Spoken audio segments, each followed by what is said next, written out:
మనకి వెంకటాచలంలో 63 కోట్ల తీర్థములున్నాయి అని వ్యాసవాక్కు.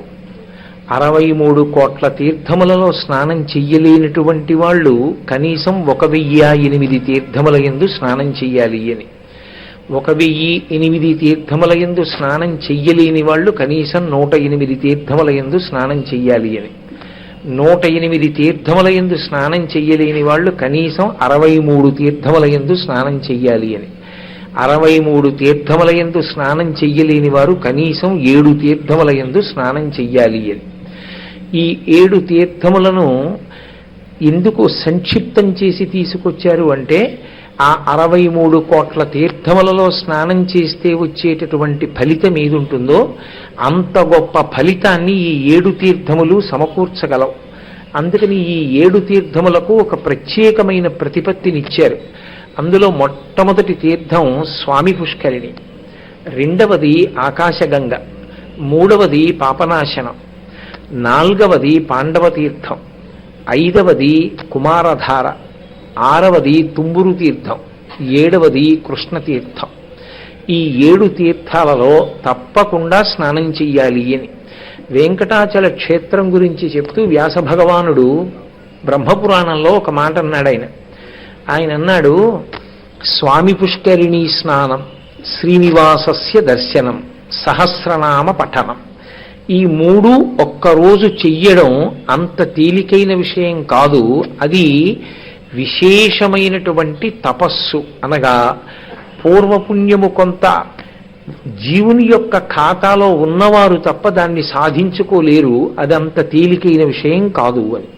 ఈ 3 ఒక్క రోజులో పూర్తవ్వాలి. ఏది? స్వామి పుష్కరిణి స్నానం, స్వామి పుష్కరిణిలో స్నానం చెయ్యడం, శ్రీనివాసస్య దర్శనం, వెంకటేశ్వర స్వామి వారి యొక్క దర్శనం. వెంకటేశ్వర స్వామి వారి దర్శనం అన్నప్పుడు ముందు ఆదివరాహమూర్తి దర్శనం చేసిన వెంకటేశ్వర దర్శనం, వెంకటేశ్వర దర్శనం, తదనంతరం సహస్రనామ పఠనం, విష్ణు సహస్రనామ స్తోత్రాన్ని పఠించడం.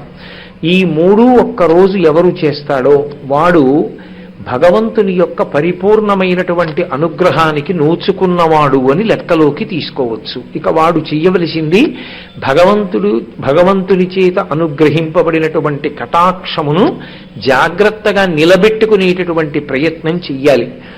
ఈ 7 స్వామి పుష్కరిణికి అంత విశేషాన్ని ఇచ్చారు. అంత విశేషాన్ని ఇవ్వడానికి ఒక కారణం ఉంది. స్వామి పుష్కరిణి యథార్థమునకు ఒక నది కాదు. ఒక నది కానప్పుడు పుష్కరిణికి ఇంత గౌరవం, ఇంత పవిత్రత ఎక్కడి నుంచి వచ్చాయని ప్రశ్న వేశారు. దాని గురించి వ్యాస భగవానుడు ఒక అద్భుతమైన విషయాన్ని ప్రస్తావన చేశాడు. అందులో ఒకానొకప్పుడు సరస్వతీ నది తపస్సు చేసింది. అన్ని నదుల కన్నా కూడా తాను శ్రేష్టమైనదిగా పరిగణింపబడాలని, అన్ని నదుల కన్నా కూడా తాను పవిత్రమైనదిగా, పాపములను పోగొట్టగలిగినటువంటి శక్తివంతురాలిగా పరిగణింపబడాలని, అటువంటి స్థానం తనకి కలగాలి అని ఆమె విష్ణు భగవానుడు ఉద్దేశించి తపస్సు చేస్తోంది. ఆమె తపస్సు చేస్తున్న కాలంలో పులస్త్య బ్రహ్మ ఆ నదీ తీరంలో తపస్సు చేసుకోవడం కోసం వచ్చారు. వచ్చి ఆయన అక్కడ తపస్సు చెయ్యడానికి కూర్చునేటటువంటి సమయంలో సరస్వతీ నది కొంచెం ఉదాసీనంగా వ్యవహరించింది. నేను ఒక నదీ స్వరూపాన్ని, నేనే జనుల యొక్క పాపకర్మలను కొట్టగలిగిన దాన్ని, మళ్ళీ నేను ఈ ఋషి నా ఒడ్డున తపస్సు చేసుకోవాలని వస్తే లేచి వెళ్ళి స్వాగత సత్కారములు జరపవలసినంత అవసరమే ఉంది అన్న ఉద్దేశ్యంతో ఉదాసీనురాలై వ్యవహరించింది. పెద్దలు వచ్చినప్పుడు లేచి నిలబడడం, స్వాగతం పలకడం కనీస ధర్మం. అలా ప్రవర్తించకపోతే పెద్దలకు వచ్చే నష్టం ఉండదు. యువతల వారి యొక్క తేజస్సు క్షయమైపోతుంది. పైగా వారు పొందవలసినటువంటి ఉన్నత గతులను పొందరు.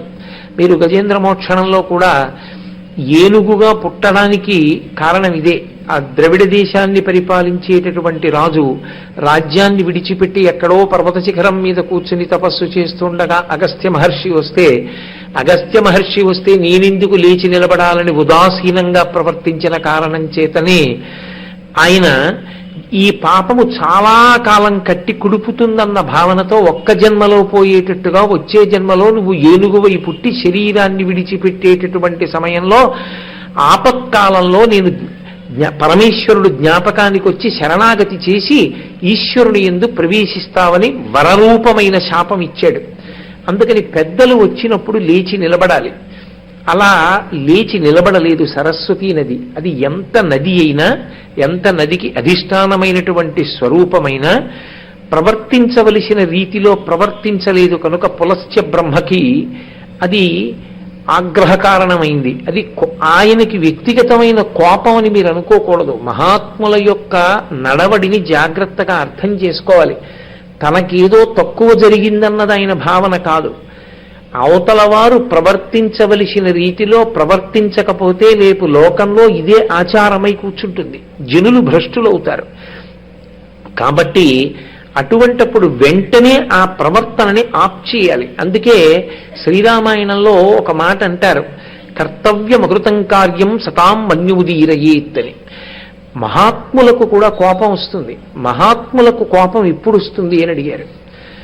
చెయ్యవలసిన పని చెయ్యవలసిన సమయంలో చెయ్యకపోతే కోపం వస్తుంది అన్నారు. ఆయన చేశాడు చెయ్యవలసిన పని. ఎప్పుడు చెయ్యాలో అప్పుడు చెయ్యలేదు. దేశము కాలము అత్యంత ప్రధానములు. అందుకే దేశము కాలము ఈ రెండిటి యొక్క విలువ తెలిసిన మహానుభావులలో అగ్రగణ్యుడు స్వామి హనుమ. అందుకే సుగ్రీవుడు ఆయన గురించి మాట్లాడుతూ దేశకాలానువృత్తిశ్చ నయశ్చ నయ పండిత అంటాడు. దేశకాలముల గురించి వాటి సమగ్రమైన విశేషములను నువ్వు తెలుసున్నవాడివి. ఎక్కడ ఎప్పుడు ఎలా ప్రవర్తించాలో నీకు తెలుసు. కాబట్టి హనుమ నిన్నే నేను పంపుతున్నాను అంటారు. అటువంటి దేశకాలముల యొక్క వైభవాన్ని తెలిసి ఉండకపోతే ఇబ్బంది వస్తుంది. అందుకే సమయానికి ఎప్పుడు ఏ కాలంలో ఏది చెయ్యాలో అది చెయ్యనటువంటి వారెవరుంటారో వారి మీద మహాత్ములు ఆగ్రహిస్తారు. ఎందుచేత ఆ సమయంలో చెయ్యవలసింది చేయకపోతే జీవితంలో ఒక అద్భుతమైనటువంటి అవకాశము చేజారిపోతుంది. పరమేశ్వరుడు మన ఇంటి మ్రోలకి వచ్చి నిలబడాలనుకున్నప్పుడు లేదా మనని అనుగ్రహించాలనుకున్నప్పుడు ఆయన ఏమి శంఖచక్ర గదా పద్మములను పట్టుకుని చతుర్భుజుడై ఇంటి ముందుకు వచ్చి తలుపు కొట్టడు. ఒక దీనుడి రూపంలో, ఒక అతిథి రూపంలో వచ్చి తలుపు తడతాడు. ఏదో అవసరమున్నవాడిలా ప్రవర్తిస్తాడు. అప్పుడు మీరు ఆయనకి చేసినటువంటి సేవే విష్ణు భగవానులకు అందుతుంది. అదే భగవంతుని యొక్క ప్రీతికి కారణమవుతుంది. అందుకే భాగవతంలో ఊరకరారు మహాత్ములు వా రథముల ఇండ్ల కడకు వచ్చుటలెల్లం కారణము మంగళములకు మీరొచ్చుట శుభము మాకు నిజము మహాత్మా అంటాడు నందుడు గర్గుడు వచ్చినప్పుడు. కాబట్టి దేశకాలములు తెలిసి ఉండాలి. అంతటి మహాత్ముడైనటువంటి పులస్త్య బ్రహ్మ, చతుర్ముఖ బ్రహ్మగారి మానసపుత్రులలో ఒకడు. ఆయన తపస్సు కొరకు సరస్వతీ నదీ తీరాన్ని ఎంచుకోవడం సరస్వతీ నదికి ఒక వైభవం. అక్కడికి వచ్చి ఆయన కూర్చుంటున్నప్పుడు సరస్వతీ నది లేచి ఆయనకి స్వాగతవాక్కు పలకాలి. కానీ అలా స్వాగతం చెప్పలేదు. చాలామందిలో ఒక దురభిప్రాయం, అసలు ఎక్కడ ఎవరికి స్వాగతం ఉండాలో అక్కడ వారికి స్వాగతం ఉండాలి. ఒక దేవాలయంలో గౌరవం ఎవరికి జరగాలి? భక్తులైన వారికి జరగాలి. ఒక వైద్యశాలలో అందరికన్నా ముందు ఎవరిని చూడాలి? రోగిని చూడాలి. అంతేగాని ఎంత గొప్పవాడు రానివ్వండి, మీరు బాగున్నారా అని పూలదండ వేరు. ముందు రోగిని చూస్తాడు వైద్యుడు.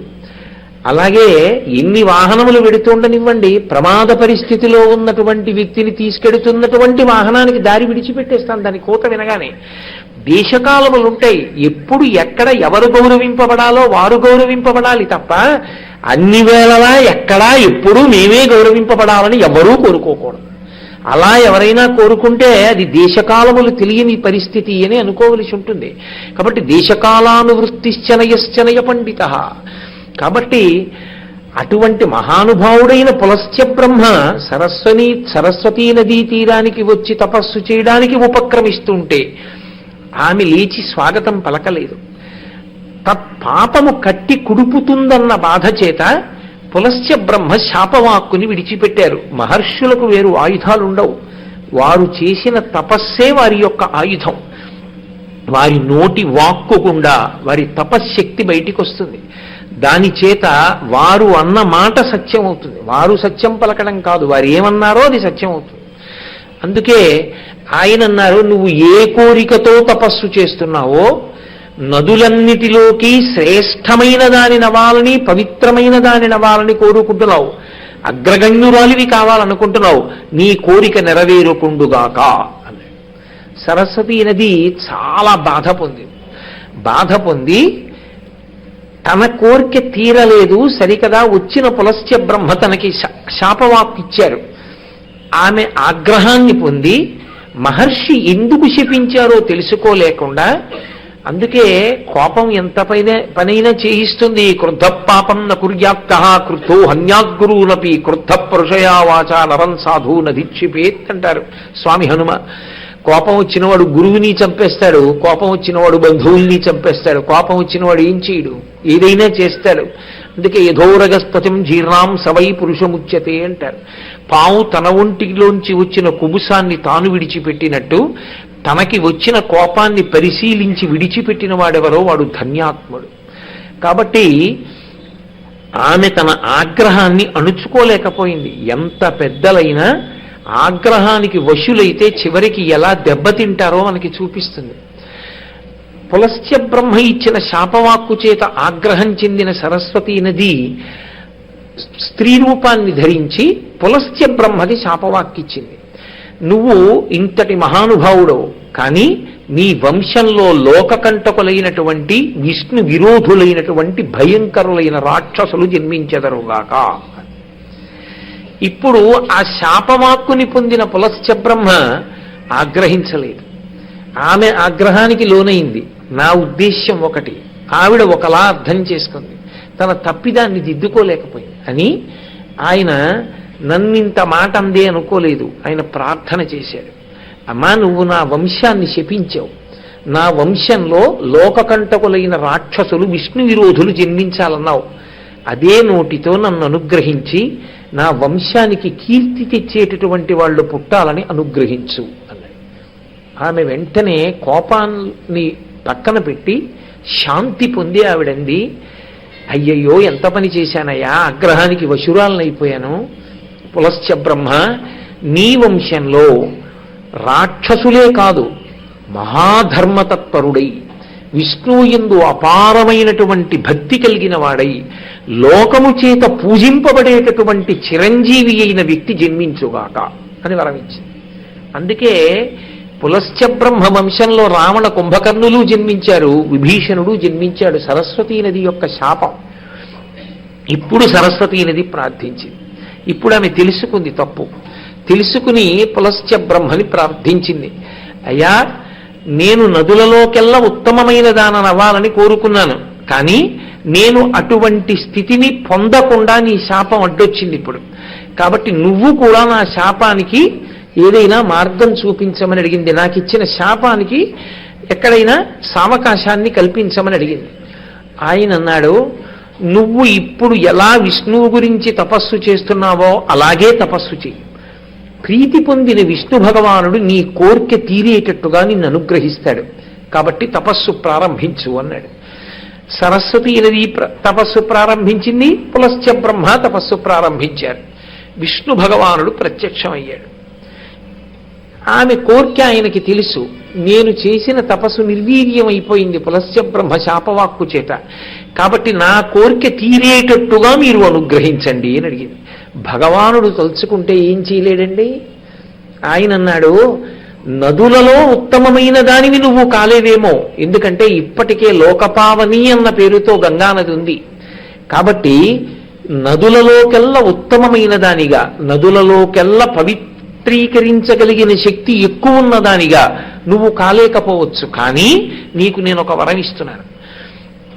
నీవు శ్రీవైకుంఠంలో నా యొక్క క్రీడాచలం మీద నేను శ్రీ భూదేవులతో కలిసి నీలాదేవులతో కలిసి జలక్రీడలాడేటటువంటి సరోవరంగా మారతావు. కలియుగంలో వెంకటాచల పర్వతం మీద నేను వెంకటేశ్వరుడన్న పేరుతో వెలుస్తాను. నేను వెలిసినప్పుడు స్వామి పుష్కరిణి అన్న పేరుతో నువ్వు అక్కడికి వస్తావు. ఆ పైన వైకుంఠంలో ఉండేటటువంటి నేను స్నానం చేసేటటువంటి సరోవరమే కలియుగంలో వెంకటాచల పర్వతం మీద వెంకటేశ్వర స్వామి వారి యొక్క ఆవాసం పక్కన స్వామి పుష్కరిణి అన్న పేరుతో వస్తుంది. అప్పుడు 3 కోట్ల తీర్థములు నదులు ప్రతిరోజు వచ్చి నీలో స్నానం చేస్తాయి. అందుకని నదులు కూడా నీలో స్నానం చెయ్యాలని కోరుకుంటాయి, తీర్థములు నీలో స్నానం చెయ్యాలని కోరుకుంటాయి, ప్రతిరోజు వచ్చి నీ యందు గ్రుంకులిడుతాయి తేజోరూపాలతో. అంత గొప్ప వైభవాన్ని పొందుతావు. నీలో స్నానం చేసిన వారెవరుంటారో వాళ్ళు విశేషమైనటువంటి శక్తిని పొందుతారు, భగవద్ అనుగ్రహాన్ని పొందుతారు, నా అనుగ్రహాన్ని పొందడానికి పాత్రతని పొందుతారు. కాబట్టి నువ్వు స్వామి పుష్కరిణి అవుతావు అని వరం ఇచ్చారు. అందుకే నదీ స్వరూపాన్ని పొందలేదు, పొందకుండా స్వామి పుష్కరిణిగా వచ్చింది. ఆ స్వామి పుష్కరిణిలో స్నానం అంత గొప్పదవడానికి కారణం అదే. అందుకని స్వామి పుష్కరిణిలో స్నానం ఎవరు చేస్తారో వారు శ్రీ మహావిష్ణువు యొక్క పరిపూర్ణమైనటువంటి అనుగ్రహాన్ని పొందడానికి నోచుకుంటారు. అందుకే స్వామి పుష్కరిణి వైభవాన్ని ప్రశంసిస్తూ వెంకటాచల మహాత్యం అనేటటువంటి కావ్యంలో మాతృశ్రీ తరిగొండ వెంగమాంబ గారు ఒక మాట అంటారు, మునులారా శ్రీవైకుంఠమందు క్రీడానగంబు కలదు, ఆ క్రీడానగంబుపై స్వామి పుష్కరిణి ఉండి బరగా అప్రాకృత పవిత్ర జలంబులై పరిమళోదకంబునై మహాపూర్ణమయ్యుండు అందు సిరియు భూ నీలాదేవులతో కూడి పురుషోత్తముండు జలక్రీడలాడుచుండు వేడుకలరా.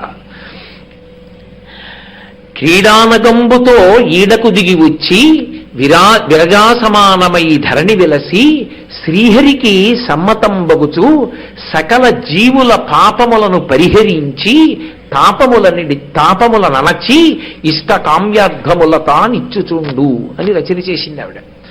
స్వామి పుష్కరిణీ వైభవాన్ని చెప్తూ ఈ పుష్కరిణి ఎక్కడిదో తెలుసా?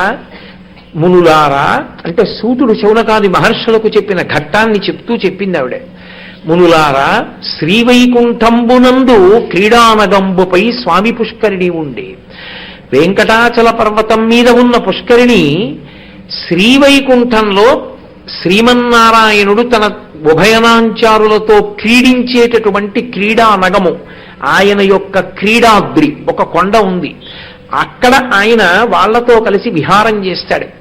అక్కడ ఉంది ఒక సరోవరం, అదే స్వామి పుష్కరిణి, అదే వ్యాస భగవానుడు చెప్పినటువంటి పురాణోక్తి. అక్కడ ఉన్న స్వామి పుష్కరిణిలో ఆ అమృతగుండంలో అది అందులో ఉండేటటువంటి నీరు ప్రాకృతమైన నీరు కాదు, అది అప్రాకృతంబునై పరిమళోదకంబునై, అది అప్రాకృత జలము అంది ఆవిడ. అప్రాకృత జలము అంటే ప్రాకృత జలము అని దేన్ని పిలుస్తారు అంటే నీళ్లలో మళ్ళీ అప్రాకృతమైన నీళ్ళు ఎలా ఉంటాయండి అని మీకు అనుమానం రావచ్చు. ప్రాకృత జలము అప్రాకృత జలము ఈ రెండిటికి ఉండే తేడా ప్రధానంగా ఎక్కడుంటుందంటే, మనం ఎవరైనా మనకన్నా పెద్దలు శరీరాన్ని విడిచిపెడితే వాళ్ళకి ఆ ఉదకాన్ని విడిచిపెడతాం, ధర్మోదకము అని చెప్పి ఆ ఉదకాన్ని విడిచిపెట్టి వాళ్ళు దాన్ని పొందాలి అని, వాళ్ళు అక్షయలోకాల్ని పొందాలి అని కోరుకుంటారు. అది సామాన్యంగా మరణించిన వాళ్ళందరికీ కూడా ఈ భూమండలం మీద ఉన్నటువంటి నీతితో తర్పణ చెయ్యవచ్చు.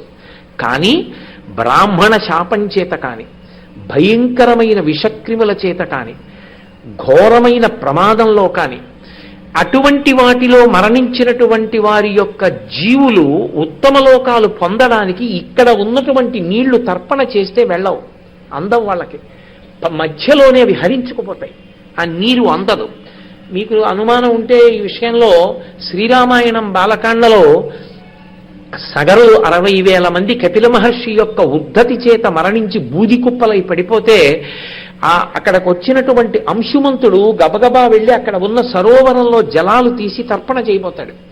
తర్పణ చేయబోతే గరుత్మంతుడు చెప్తాడు, వాళ్ళు మహానుభావుడైన కపిల మహర్షి యొక్క క్రోధాగ్ని జ్వాలల చేత దహించుకుపోయారు, వాళ్ళకి ఈ నీళ్లు సరిపోవు, ఈ నీళ్లతో తర్పణ చేస్తే అందదు, అందుకని నువ్వు దివ్యమైనటువంటి గంగాజలాల్ని భూమి మీదకి దింపాలి, దింపితే గంగాజలంతో తర్పణ చేస్తే వాళ్ళకి అందుతుంది అన్నాడు.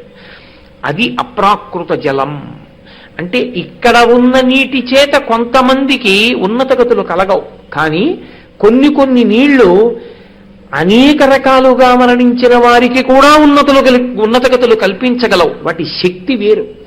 అంత విశేషమైన శక్తి కలిగినదై అప్రాకృత పరిమళోదకంబునై ఆ నీటిలో కొత్తగా ఏదీ తీసుకెళ్లి పరిమళ ద్రవ్యాలు కలపక్కర్లేకుండానే విశేషమైనటువంటి పరిమళాల్ని వెదజల్లుతూ ఉంటుంది అక్కడ ఉండేటటువంటి జలం. కాబట్టి అప్రాకృత పరిమళోదకంబునై అది మహాపూర్ణమయ్యుండి అది ఎప్పుడు పూర్ణంగా ఒడ్లని తొలగతోస్తోందా అన్నట్టుగా నిండి ఉంటుంది ఆ సరోవరంలో ఉండేటటువంటి జలం. ఆ నీటిలో ఎవరు ఆడుకుంటుంటారట?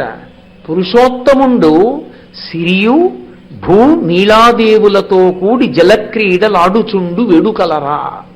ఆయన వేడుకగా శ్రీ మహాలక్ష్మితో భూదేవితో నీలాదేవితో కలిసి ఆ సరోవరంలో దిగి జలక్రీడలు ఆడుకుంటాట. అసలు పరమేశ్వరుని యొక్క స్పర్శ తగిలితేనే ఆ నీటికి శక్తి పెరుగుతుంది. అందుకే కదా అభిషేక జలం తల మీద చల్లుకుంటాం. మహానుభావుడు వాల్మీకి మహర్షి శ్రీరామాయణ రచన చేస్తూ బాలకాండలో ఒక మాట అంటారు, భవాంగపతితంతోజం పవిత్రమితి పస్పృశు అంటారు. పరమశివుని యొక్క శరీరానికి తగిలింది కాబట్టి గంగానదికి అంత శక్తి వచ్చింది. గంగానది పాపములను పోగొట్టగలిగిన శక్తి దేని వలన పొందింది అంటే పరమశివుని యొక్క శరీరమునకు తగిలిన కారణం చేత అని స్వయంగా వాల్మీకి మహర్షి రామాయణంలో ఆవిష్కరించారు. కాబట్టి భవాంగపతితంతోయం పవిత్రమితి పస్పృశు, పరమశివుని యొక్క శరీరానికి తగిలితేనే గంగ లోకములో ఉండేటటువంటి జీవులు చేసుకున్న పాపములను తొలగతోయగలిగినటువంటి శక్తిని సంతరించుకుంటే ఎక్కడో వైకుంఠంలో క్రీడానగం మీద ఉండేటటువంటి ఆ సరోవరంలో శ్రీ మహావిష్ణువు శ్రీదేవితోటి భూదేవితోటి నీలాదేవితోటి అక్కడ జలక్రీడలు ఆడుతుంటారు. ఆయన జలక్రీడలాడేటటువంటి ఆ పరమపావనమైన సరస్సు ఆ క్రీడాచలము వెంకటాచల పర్వతంగా భూమి మీదకి దిగింది. ఆ క్రీడాచలం దిగుతున్నప్పుడు ఆ సరోవరం కూడా కిందికి దిగొచ్చింది. అదే స్వామి పుష్కరిణి అన్న పేరును పొంది. అదే వ్యాస భగవానుడు పురాణంలో సరస్వతీ నది శ్రీ మహావిష్ణువు యొక్క అనుగ్రహంతో ఆ స్థితిని పొందిందని చెప్తే తరిగొండ వెంగమాంబ గారు వెంకటాచల మహాత్యంలో అదే విషయాన్ని మళ్ళీ వర్ణన చేసి చెప్పారు. కాబట్టి అది స్వామి పుష్కరిణిగా వచ్చింది. ఇప్పుడు ఆ స్వామి పుష్కరిణి ఉన్నదే దానిలోకి సమస్త నదులు వచ్చి స్నానం చేస్తాయి. కాబట్టి శ్రీహరికి సమ్మతం బగుచు ఆ పక్కనే ఉన్నటువంటి వెంకటేశ్వర స్వామి వారి యొక్క పరిపూర్ణమైనటువంటి అనుగ్రహము చేత ఆ శక్తిని పొందినటువంటి స్వామి పుష్కరిణీ జలములయందు సమస్త నదులు తీర్థములు ప్రవేశించి తాము పవిత్రమవుతుంటాయి. అందుకని గంగాది నదులకు మాతృదేవతయై సకల జీవుల పాపములను తొలగతోసి సమస్త జీవుల యొక్క పాపములను తీసేస్తుంది పుష్కరిణి. కేవలము పాపములను తొలగించడమే కాదు, పుష్కరిణికి ఒక శక్తినిచ్చాడు పరమేశ్వరుడు. ఏమా శక్తి అంటే ఆ పుష్కరిణిలోకి వెళ్ళి స్నానం చేస్తే స్వామి పుష్కరిణి స్నానం చేసినంత మాత్రము చేత తాపములను నచి ధార్మికమైన కోరికలు కొన్ని ఉంటాయి. అవి ఉండకూడదు అని ఎవ్వరూ అనకూడదు, తప్పది. ఉంటాయి కొన్ని కోరికలు. నాకు పెళ్ళవ్వాలి అని ఒకడు కోరుకున్నాడు అనుకోండి, అదేం దోషం కాదు. గృహస్థాశ్రమ స్వీకారం చెయ్యాలని కోరుకోవడం న్యాయం. నాకు బిడ్డలు కలగాలి అని కోరుకున్నాడు అనుకోండి, న్యాయం. నాకు అన్నవస్త్రాదులు దొరకాలి అని కోరుకున్నాడు అనుకోండి, న్యాయం.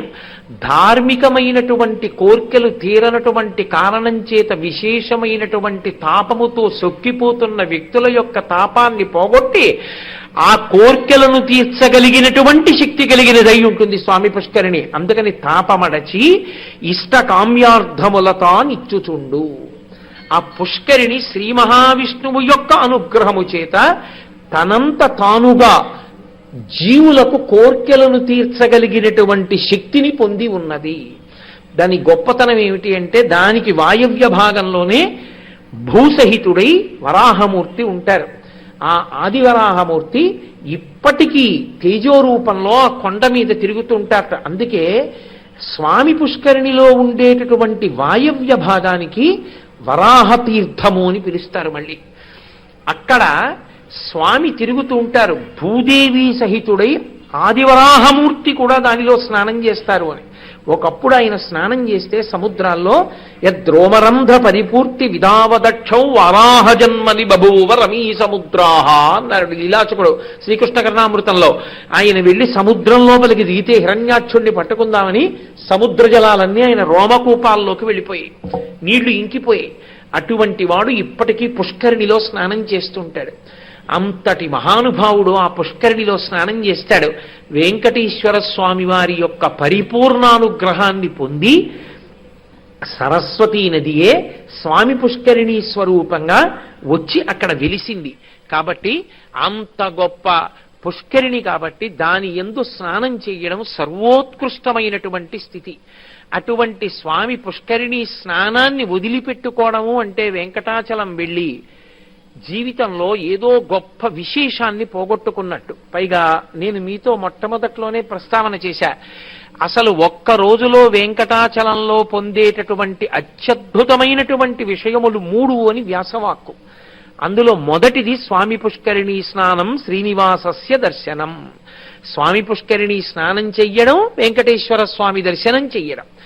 నేను ఎక్కడో ఏదో తీసుకున్నానండి ఒక చిన్న నివాస గృహం, అందులో స్నానం చేసి దర్శనానికి వెళ్ళిపోతున్నాను అంటే భగవంతుని యొక్క పరిపూర్ణానుగ్రహాన్ని పొందడానికి అవసరమైనటువంటి 3టిలో ఒకదాన్ని విడిచిపెట్టేసుకున్నట్టే. కాబట్టి ఒక రోజులో ఈ 3 జరిగేటట్టుగా చక్కగా ప్రణాళికా నిర్మాణం చేసుకోవాలి యాత్రకు వెళ్ళినప్పుడు. కాబట్టి మొట్టమొదటిది స్వామి పుష్కరిణి.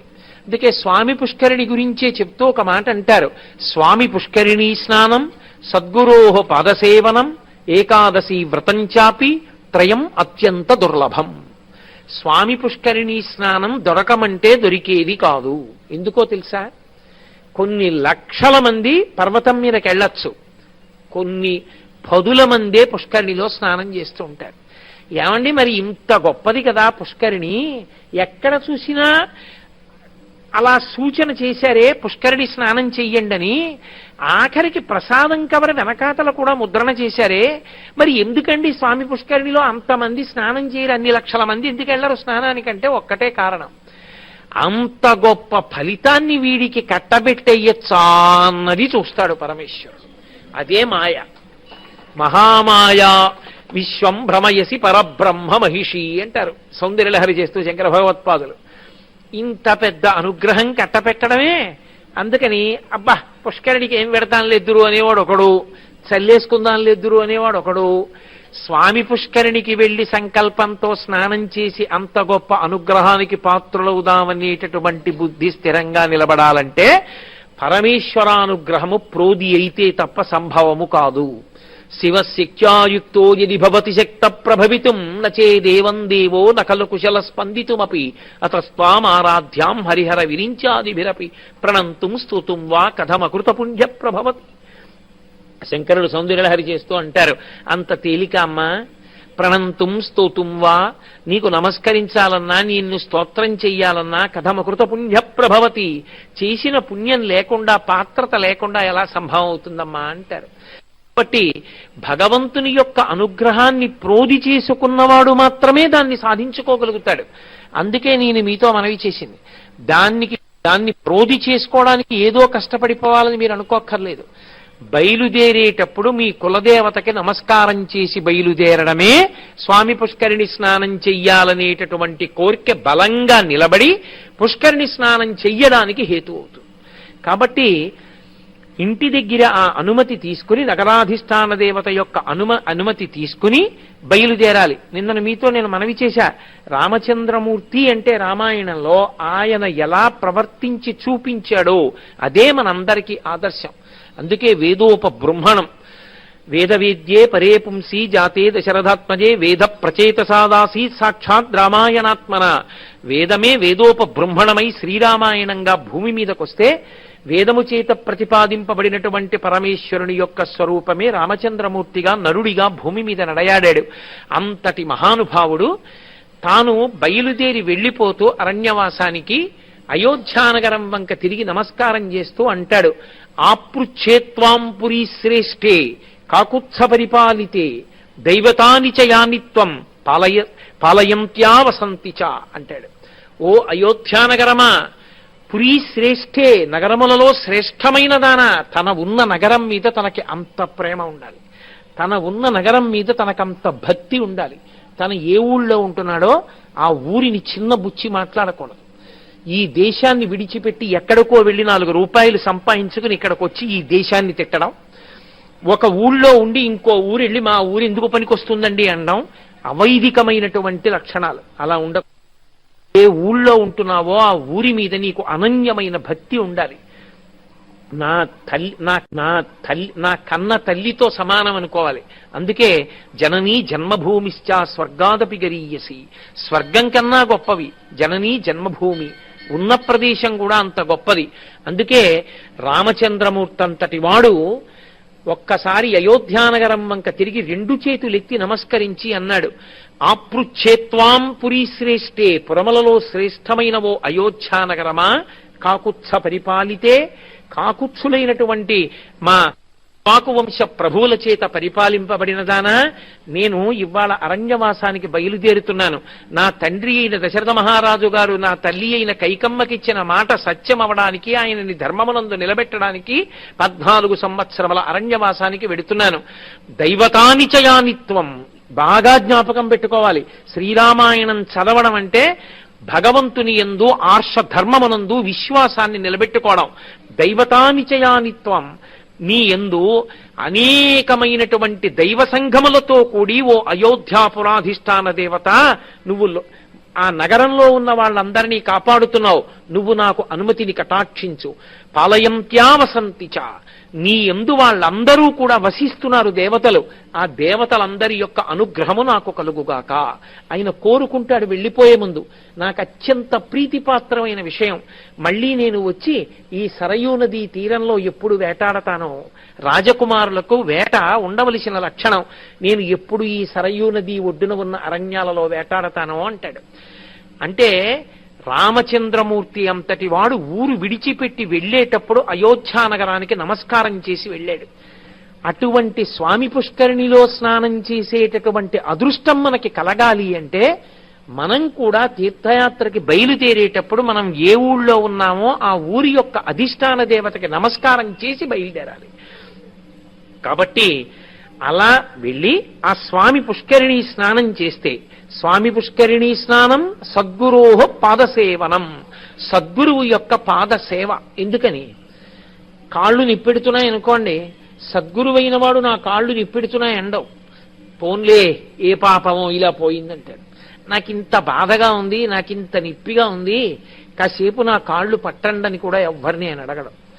అటువంటి వాడి పాదసేవనం ఎలా లభిస్తుంది? ఎందుకు లభిస్తుంది? ఆయన ఏం కాళ్ళు పట్టించుకుంటాడా? ఆయన పట్టించుకోడు. భగవాన్ రమణులకు ఒక కాలు ఇలా వాచిపోయి ఉండేది, ఆయన 2 కాళ్ళు చాపు కూర్చుంటే ఓ హైకోర్టు జడ్జి గారు వచ్చి కాళ్ళు పట్టబోయారు. ఎవరితో కాళ్ళు పట్టించుకునేవారు కాదు ఆయన. ఆయన అన్నారు, ఎందుకు కాళ్ళు పడుతున్నారు అన్నారు. మీ కాళ్ళు పడితే పుణ్యం కదూ అన్నారు. ఆగండి ఆగండి ఆగండి, ఏమన్నారు అన్నారు. మీ కాళ్ళు పడితే పుణ్యం కదూ అన్నాడు ఆయన. ఏది? మీ చేతులు పక్కకి తీయండి అని ఆయనే పట్టుకుంటున్నారు. అదేమిటి మీరు పట్టుకుంటున్నారన్నారు. మరి నాకు మాత్రం పుణ్యం కావద్దు, ఆ కాళ్ళు పడితే పుణ్యం అన్నారుగా, నేను పడుతున్నాను ఆ కాళ్ళు అన్నారు. అందుకని సద్గురువుకి శరీర భ్రాంతి ఉండదు. ఉండని వాడికి ఇంకా శరీరంకి వచ్చేటటువంటి కష్టానికి ఎవరితోనో సేవ చేయించుకుందాం అనుకుంటాడా? అనుకోడు. మరి గురువు గారి పాదములు పట్టే అదృష్టం ఎప్పుడు లభిస్తుంది? ఒకేసారి లభిస్తుంది. అది గొప్పతనం. ఎప్పుడు లభిస్తుందో తెలుసా? గురువు గారికి భగవత్ సంబంధం అంటే ప్రాణం. ఎక్కడున్నాను ఆయనకి సంబంధం ఉండదు, కదిపితే చాలు దాని గురించి మాట్లాడతాడు. ఆవు దూడ వచ్చి ఆకలితో ఆవు పొదుగులో గుద్దితే చాలు పాలు విడిచిపెట్టేసినట్టు గురువుగారి దగ్గరికి వెళ్ళి గురువుగారు గురువుగారు అని ఏదైనా అనేటప్పటికీ చెప్పకుండా ఉండలేక చెప్పేస్తుంటాడు. అది చెప్పేస్తున్నప్పుడు దగ్గరగా జరిగి ఆ గురువుగారి కాళ్ళు ఒత్తుతూ వింటుంటే ఆ వింటున్నవాడి ముఖం చూస్తుంటాడు. ఆ సంతోషంలో ఆ ఆర్తి చూసి ఊరుకుంటాడు తప్ప తను పట్టించుకోవాలని పట్టించుకోడు. సద్గురోహ పాదసేవనం. ఏకాదశీ వ్రతం చాపి త్రయం అత్యంత దుర్లభం. ఏకాదశీ వ్రతము దొరకదు. ఎందుకు దొరకదు? ఒక్కటే కారణం. ఏకాదశీ వ్రతం అంటే ఉపవాసం చెయ్యడం కాదు. ఏకాదశీ వ్రతం అంటే నిర్జలోపవాసం చేస్తారు. ఇప్పటికీ ద్వైత సంప్రదాయంలో ఉన్నటువంటి వారు నిర్జలోపవాసం చేస్తుంటారు. ఆ రోజు ఇంటికి వచ్చిన వాళ్ళకు కూడా నీళ్లు ఇవ్వరు వాళ్ళు. కాబట్టి ఆ నిర్జలోపవాసం చేసిన వాళ్ళు చాలా చాలా గొప్ప విశేషం, అదేం మాటలు కాదు. ఒకసారి పరమాచార్య ఒక సభలో అనుగ్రహ భాషణం చేస్తుంటే వాన పడింది. వాన పడితే ఆయన అకస్మాత్తుగా ఆగి అన్నారు, ఈ సభలో ఎవరో నిర్జలోపవాసం చేస్తున్న ద్వైతి ఉన్నారు, ఎవరు అని అడిగారు. ఆయన లేచి నిలబడ్డాడు, నేనేనని. అందుకే పడింది వాన అన్నారు. అంత గొప్పది. ఏకాదశి నాడు నిర్జలోపవాసం చెయ్యడం అంటే ఎలా చెయ్యాలి అని చెప్పిందంటే శాస్త్రం, ప్రాణం పోయేటప్పుడు ఆకలి వేస్తున్నా పెట్టరు, ప్రాణం పోయేటప్పుడు దాహం వేసేస్తున్నా గుటకపడదు.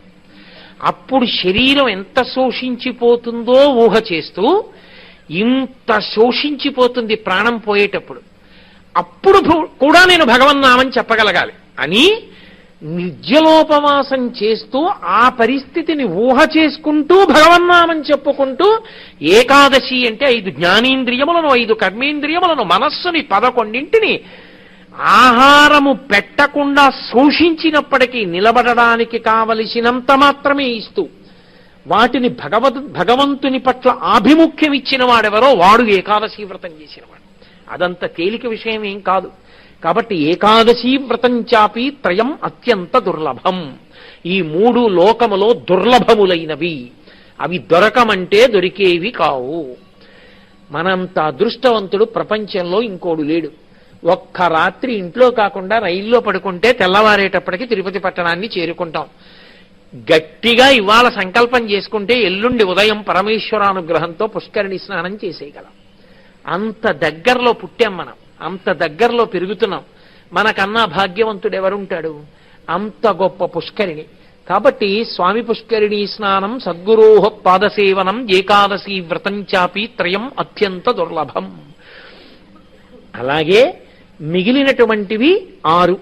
అందులో ఆకాశగంగా, పాపనాశనము, పాండవ తీర్థము, కుమారతీర్థము, తుంబురు తీర్థము, అలాగే కృష్ణ తీర్థము. ఈ 6 పుష్కరిణి కలిపి 7. ఇందులో ఈ 7 తప్పకుండా స్నానం చెయ్యాలి. అసలు ఆ స్నానమే ప్రధానమని నేను నిన్న నుంచి తల కొట్టుకుని మాట్లాడుతున్నాను మీతో. తీర్థయాత్ర అంటే స్నానము అని. వెంకటాచలం వెడుతున్నాము అంటే ఎంతసేపు టోకెనయించుకోవడం, ఎంతసేపు దర్శనానికి వెళ్ళిపోవడం అని చెప్పలేదు వ్యాసుడు. వెంకటేశ్వర దర్శనం చెయ్యొద్దనేటటువంటి సాహసం నేను ఒక్కనాటికి చెయ్యను. చేసుకోవాలి, కానీ దానితో పాటుగా మిగిలిన ప్రాధాన్యమైన విషయములను పరిగణనలోకి తీసుకోవాలి. ఒక్కొక్కసారి యాత్రకి వెళ్ళినప్పుడు నేను ఒక్కొక్క దాంట్లో స్నానం చేస్తాను. అది ఎక్కడ ఉందో నాకు తెలియకపోతే, అది ఎక్కడ ఉందో తెలుసుకుని నేను ప్రయాణం చేసి వెళ్ళడానికి ఒక పగటి కాలం పడుతుందని లెక్క వేసుకుని నేను దాని కొరకు కేటాయించుకుంటానని పెట్టుకోవాలి. అంతేకాని ఇలా సమయాన్ని చూసుకుంటూ పరుగులెత్తే పద్ధతి పెట్టుకోకూడదు. చేసిన పని చక్కగా ప్రశాంతంగా చెయ్యాలి. ఎక్కడ శాస్త్రము మీద విశ్వాసం ఉంటుందో అక్కడే ఫలితం ఉంటుంది. శాస్త్రస్య గురువాక్యస్య సత్యబుద్ధ్యావధారణ సా శ్రద్ధా గడితా సిద్భి యయా వస్తూపలభ్యతే. శాస్త్రవాక్కు గురువాక్కు సత్యములనేటటువంటి పూనికతో చేసినటువంటి పనులకే శ్రద్ధ అని పేరు. ఆ శ్రద్ధ చేతనే సమస్త ఫలితములు కలుగుతాయి. ఆ శ్రద్ధ లేని వాడికి ఫలితం ఎక్కడి నుంచి వస్తుంది? కాబట్టి పాపనాశన ఆకాశగంగా ఇప్పటికీ పురాణంలో వ్యాసుడు దాని గురించి చెప్తూ ఒక మాట అన్నాడు. ఆకాశమునందు ప్రవహించేటటువంటి గంగా నదియే వెంకటాచల పర్వతమునందు పర్వతంలో ఉండేటటువంటి బ్రద్దలైన భాగము నుండి విలికి వచ్చి కింద పడుతోంది. అది స్వయంగా ఆకాశగంగా. కాబట్టి అది అప్రాకృత జలం. అంత గొప్ప ఆకాశగంగా స్నానం చేసి తీరాలి.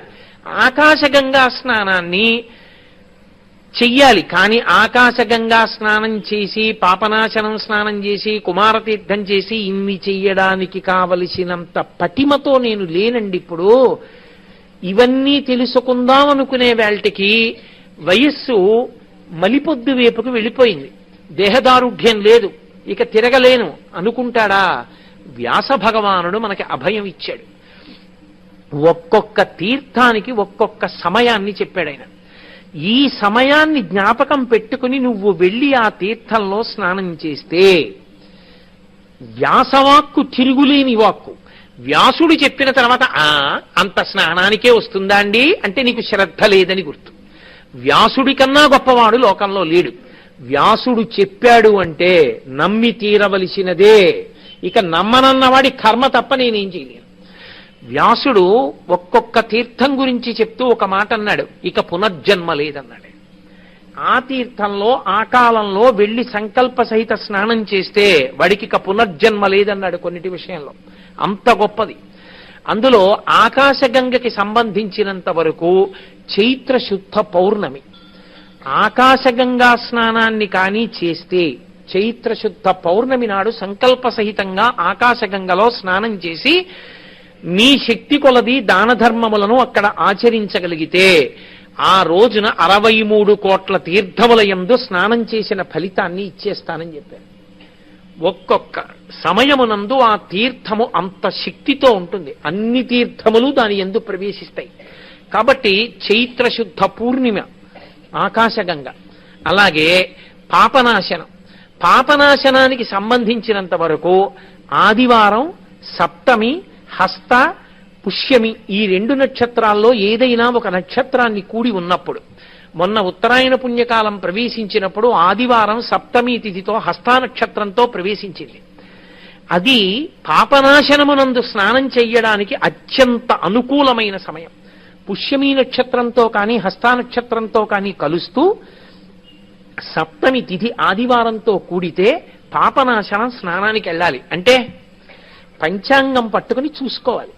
ఎక్కడైనా సప్తమి ఆదివారంతో కలిసిందా, సప్తమి ఆదివారంతో కలిసి హస్త కానీ పుష్యమి కానీ కలిసిందనుకోండి, మన జన్మ పంట పండిపోయిందని గుర్తు. ఎందుకని హాయిగా వెంకటాచలానికి వెళ్ళి ఆ పాపనాశన తీర్థంలో సంకల్ప సహితంగా స్నానం చేస్తే 63 కోట్ల తీర్థముల యందు స్నానం చేశాడు అని ఫలితాన్ని ఇస్తారు. ఏం సామాన్యమైన ఫలితమా? అందుకే దేశకాలములకు అంత శక్తి ఉంటుంది అంటారు. కాబట్టి పాపనాశన తీర్థమునకు అది వైభవోపేతమైనటువంటి కాలం. ఇక ఆకాశగంగా, పాపనాశనము ఈ రెండిటి తర్వాత పాండవ తీర్థం. పాండవ తీర్థంలో వైశాఖ మాసంలో వచ్చేటటువంటి ఏ తిథి నాడైనా స్నానం చేయొచ్చు. వైశాఖ మాసం అంతా కూడా యోగ్యమే. పాండవ తీర్థం చాలా చాలా గొప్పది. ఆ కురుక్షేత్ర సంగ్రామంలో ఎందరినో సంహరించినటువంటి పాపం పోవడానికి పాండవుల్ని వెంకటాచలంలో ఉండమన్నారు కృష్ణ భగవానుడు కొంతకాలం. ఆ పాండవులు వచ్చి అక్కడ ఉన్నారు. మలయాళ స్వామి వారు తపస్సు చేసినటువంటి ప్రదేశం అవి కూడా ఇప్పటికీ ఉంటే అక్కడ బ్రహ్మాండమైనటువంటి తీర్థధార వెడుతుంటుంది. వెంకటాచలంలో వెంకటేశ్వర స్వామి వారి క్షేత్రపాలకుడు పెద్ద రుద్రశిల అని ఉంటుంది. పరమశివుడు ఆ క్షేత్రానికి పరిపాలకుడు. అది ఆ గుండు తిరుగుతూ ఉండేది లోపల దేవాలయంలో తిరిగేది. తాళం వేసి బయటికి వచ్చేసిన తర్వాత కొన్ని కారణాల చేత దాన్ని తీసుకొచ్చి బయట పెట్టేశారు పాండవ తీర్థంలో. ఇప్పటికీ అక్కడ ఉంటుంది అది. దాని కింద నుంచి వస్తూ ఉంటుంది ఆ జలధార. వైశాఖ మాసంలో ఏ తిథి నాడైనా సరే అక్కడికి వెళ్ళి ఆ తీర్థంలో స్నానం చేస్తే అక్కడే సొరంగంలా ఉంటుంది. పెద్ద శిల కింద పంచపాండవులు, ద్రౌపది, కుంతీదేవి, కృష్ణ భగవానుడి యొక్క విగ్రహాలు చెక్కబడి ఉంటాయి. అసలు అక్కడ ఒక పెద్ద వృక్షం ఉంటుంది.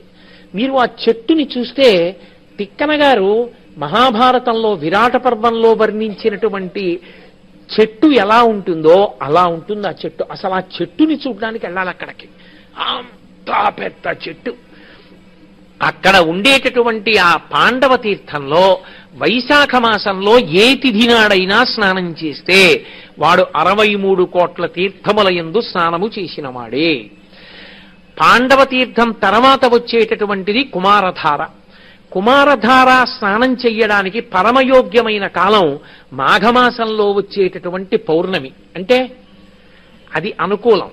వచ్చే నెలలోనే మాఘశుద్ధ పౌర్ణిమ నాడు వెంకటాచలం వెళ్లి కుమారధారలో స్నానం చేస్తే 63 కోట్ల తీర్థములలో స్నానం చేసినట్లే.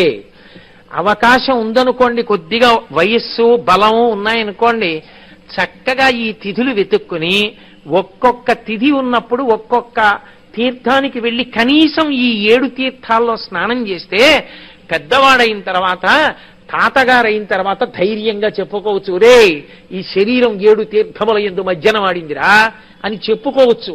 ఇంట్లో వాళ్ళకి ఒక మార్గదర్శకుడు అవుతాడు.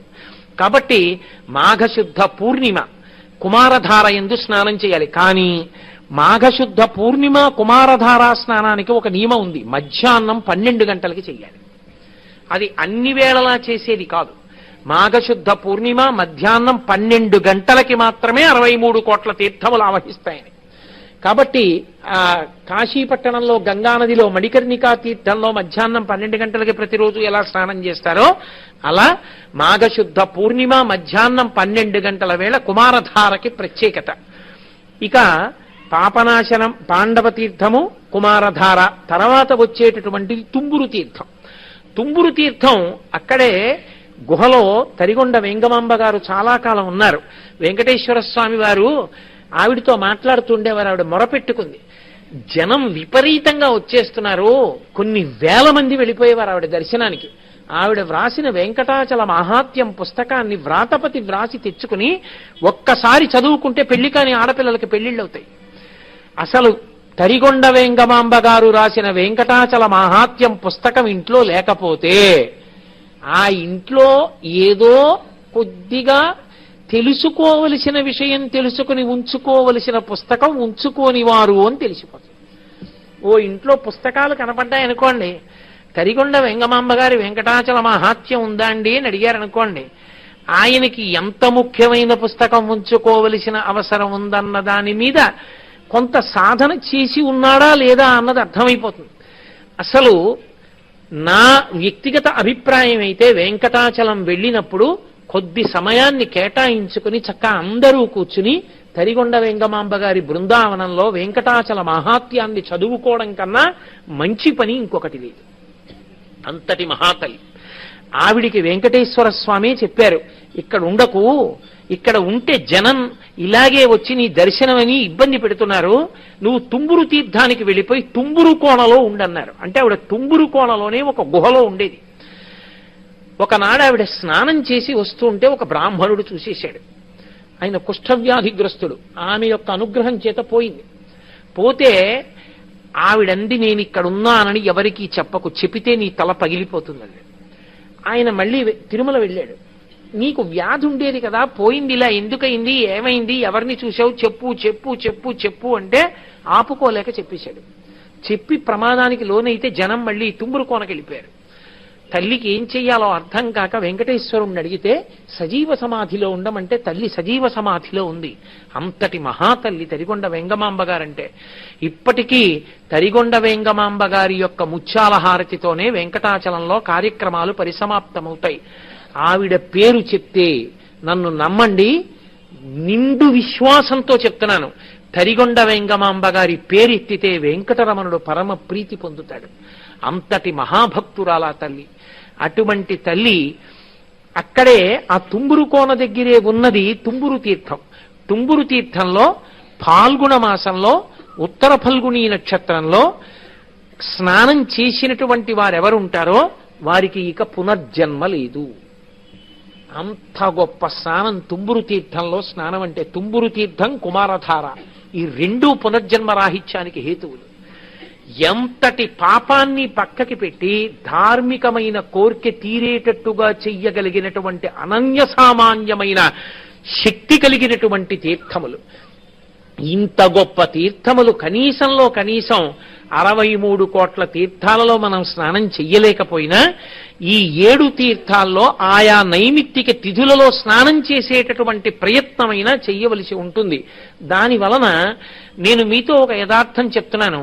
మీరు ఒకసారి పంచాంగం పట్టుకుని కొత్త సంవత్సరం రాగానే తిప్పి చూసి ఈ 7 తీర్థములలో స్నానం చేయడానికి యోగ్యమైన కాలము ఏదైనా ఉన్నదా చూసుకుని మీరు తీర్థస్నానానికి బయలుదేరుతూ 10 మందిని మీతో తీసుకెళ్లడం మొదలు పెట్టారనుకోండి, అన్ని చోట్ల కూడా చక్కగా తీర్థస్నానానికి అనుకూలమైనటువంటి సమయములను గమనించడం, వెళ్లి తీర్థాలలో స్నానం చేయడం, పర్వతంలో ఉన్నటువంటి అన్ని తీర్థముల యొక్క అనుగ్రహాన్ని పరిపూర్ణంగా పొందగలిగినటువంటి స్థితిని చేరుకోవడం అలవాటవుతుంది. తప్ప మిగిలిన విషయాలన్నీ పక్కన పెట్టేసి ఎంతసేపు బ్యాండ్ మీద బ్యాండు వేసుకుని ఒక్క ఒక్క దేవాలయం మీదే పడిపోతూ సంవత్సరానికి ఏదో ఒక్క తిథి నాడు మాత్రం భూమండలంలో ఉన్న వాళ్ళందరూ కొండెక్కేసి కొన్ని లక్షల మంది వెళ్ళిపోతే ఏదో ఒక్క తిథి నాడు, ఆ ఒక్క తిథి నాడు అదొక్కటే చెయ్యవలసిందన్నట్టుగా ప్రతి ఊళ్ళోనూ దేవాలయాలున్నా, ప్రతి ఊళ్ళోనూ ఉత్తరద్వారాలున్నా ఒక్క తిథి నాడే వెళ్ళి కొండ మీద పడిపోతే సృష్టిలో, బ్రహ్మగారి సృష్టిలో ఉన్న ఏ ఒక్క వ్యక్తి ఇన్ని లక్షల మందికి దర్శనం చేయించి పంపగలడు? ఎలా సాధ్యం అవుతుంది? మిమ్మల్ని తీసుకెళ్లి, నన్ను తీసుకెళ్లి ఆ పదవుల్లో కూర్చోబెట్టినా చేయించగలిగినటువంటి వాడు ఉండడు. అర్థం చేసుకుని, పురాణంలో ఉన్నటువంటి వైభవాన్ని అర్థం చేసుకుని, అక్కడ ఉన్న వైభవాన్ని మనం అందుకోవడానికి వీలైన రీతిలో ప్రయత్నం చెయ్యాలి. కాబట్టి తీర్థస్నానం అన్నదంత గొప్పది. ఆ తీర్థస్నానంలో ఈ 7 తీర్థాల్లో నైమిత్తిక తిథులలో స్నానం చెయ్యండి అని మనకి వ్యాసుడు అంతగా ఉద్బోధించాడు. కాబట్టి చక్కగా ఈసారి మనం వెంకటాచలానికి వెళ్ళినప్పుడు ఆ క్షేత్రంలో తీర్థస్నానానికి సముచితమైనటువంటి ప్రాధాన్యత ఇచ్చి స్వామి పుష్కరిణి స్నానానికి అత్యంత అనుకూలం. అందులో చిట్ట చివరి తీర్థం నిన్న నేను చెప్పినటువంటి వాటిల్లో కృష్ణతీర్థం, రామకృష్ణ తీర్థం అంటారు. ఆ కృష్ణతీర్థం పుష్యశుద్ధ పౌర్ణమి, అంటే మొన్ననే వెళ్ళిపోయింది. పుష్యశుద్ధ పౌర్ణమి నాడు దాంట్లో స్నానం చెయ్యాలి. అంటే ఎప్పుడూ చెయ్యవచ్చు, కానీ పుష్యశుద్ధ పౌర్ణమి నాడు చేస్తే కొన్ని కోట్ల తీర్థములయందు స్నానం చేసినటువంటి విశేష ఫలితము సంక్రమిస్తుంది. ఇంకా దైవదంగా, అలాగే ఆ పాండవ తీర్థము, చక్రతీర్థము, స్వామి పుష్కరిణి, ఆ తర్వాత వియద్గంగా, కుమారధార, తుంబురకోనలో ఉన్నటువంటి తుంబురధార. మళ్ళీ ఆ తీర్థాలకి కొన్ని తిథులున్నాయి. ఒక్కొక్కసారి చంద్రుడు ఏ తిథితో కలిసి ఉండగా, లేదా ఒక్కొక్క రోజు ప్రత్యేకించి ఏ నక్షత్రం ఉండగా, ఇవాళ హస్తానక్షత్రం ఉంది, అలా హస్తానక్షత్రం ఉండగా తుంబురు తీర్థంలో స్నానం చేసినా, లేదా ఘోణతీర్థంలో ప్రత్యేకమైన తిథులలో స్నానం చేసినా దానికి ఉన్న శక్తి ఏమిటో తెలుసా అండి? ఒక్కొక్కడికి ఒక్కొక్క లక్షణం ఉంటుంది. వాడు ఎంత పెద్దవారు అవనివ్వండి, వారి గురించి మాట్లాడవలసి వస్తే వారా అండి, అబ్బో చాలా గొప్పవారండి అని వాడి జీవితంలో వాడు అనడం. ఎవరినైనా సరే వాడా అంటాడు, ఎవరినైనా ఏకవచన ప్రయోగమే. వాడా, నాకు తెలుసు వాడెంతటి వాడంటాడు. ప్రతివాడిని ఏకవచన ప్రయోగమే. ప్రతివాడు వీడికన్నా తక్కువ వాడే, వీడు ప్రపంచానికి అంతటికి వీడు అధికుడు అన్న భావనతో, అంత అహంకారంతో మాట్లాడే వాళ్ళు ఉంటారు. అటువంటి వారిని కూడా ఒక ప్రత్యేకమైనటువంటి తిథి కలిగి ఉన్ననాడు తీసుకుని వెళ్లి స్నానం చేయిస్తే అటువంటి వారిలో మానసికంగా మార్పులు వచ్చి పరమభక్తితో ప్రవర్తించిన సందర్భాలున్నాయి. ఆ నీటికున్నటువంటి శక్తి అటువంటిది. ఎందుకనంటే ఆ కిరణ ప్రసారం చేత ఆ కొండల మీద ఓషధులకి తగులుతూ అవి వచ్చి పడినప్పుడు, అందుకే సంజీవనం సమస్తస్య జగత సలిలాత్మిక భవ ఇత్యుచ్యతే మూర్తిర్భవస్య పరమాత్మన అంటారు లింగపురాణంలో వ్యాస భగవానుడు. అసలు నీటికి ప్రాణిని నిలబెట్టే శక్తి ఉంది. ఆ నీరు లేకపోతే మనిషి బతకడు. నీరు లేకపోతే సంధ్యావందనమే లేదు, ఇంకా ధర్మం ఎక్కడుంది? అందుకని ఆ నీరు నిలబెడుతుంది. ఆ నీరు ఓషధుల మించి ప్రవహించి వచ్చి దివ్యక్షేత్రములలో ఉన్నటువంటి తీర్థములు మనిషిని శారీరకమైన రుగ్మతల నుంచి, మానసికమైన రుగ్మతల నుంచి కూడా ఉద్ధరించగలుగుతాయి. అందుచేత స్వామి పుష్కరిణీ స్నానం, ఘటికాచల మాహాత్మ్యము అనే ఒక గ్రంథం ఉంది, తెనాలి రామకృష్ణ కవి రాశారు. అందులో ఎంతో మంది ఉన్మాదులైన వాళ్ళు స్వామి పుష్కరిణిలో స్నానం చేసి తిరిగి స్వస్థత పొందినటువంటి వాళ్ళ గురించి వర్ణిస్తారు ఘటికాచల మహాత్మ్యంలో. అందుకని స్వామి పుష్కరిణి కామ్య స్నానము అంటారు. మీరు అడగక్కర్లేదు, ఏమీ కోరకుండా వెళ్ళి ఒక ప్రత్యేకమైనటువంటి కాలమునందు స్నానం చేసినంత మాత్రం చేత దేవతలు అనుగ్రహిస్తారు. ఉదాహరణకి ఉత్తరాయణ పుణ్యకాలం ప్రవేశించింది మొన్ననే.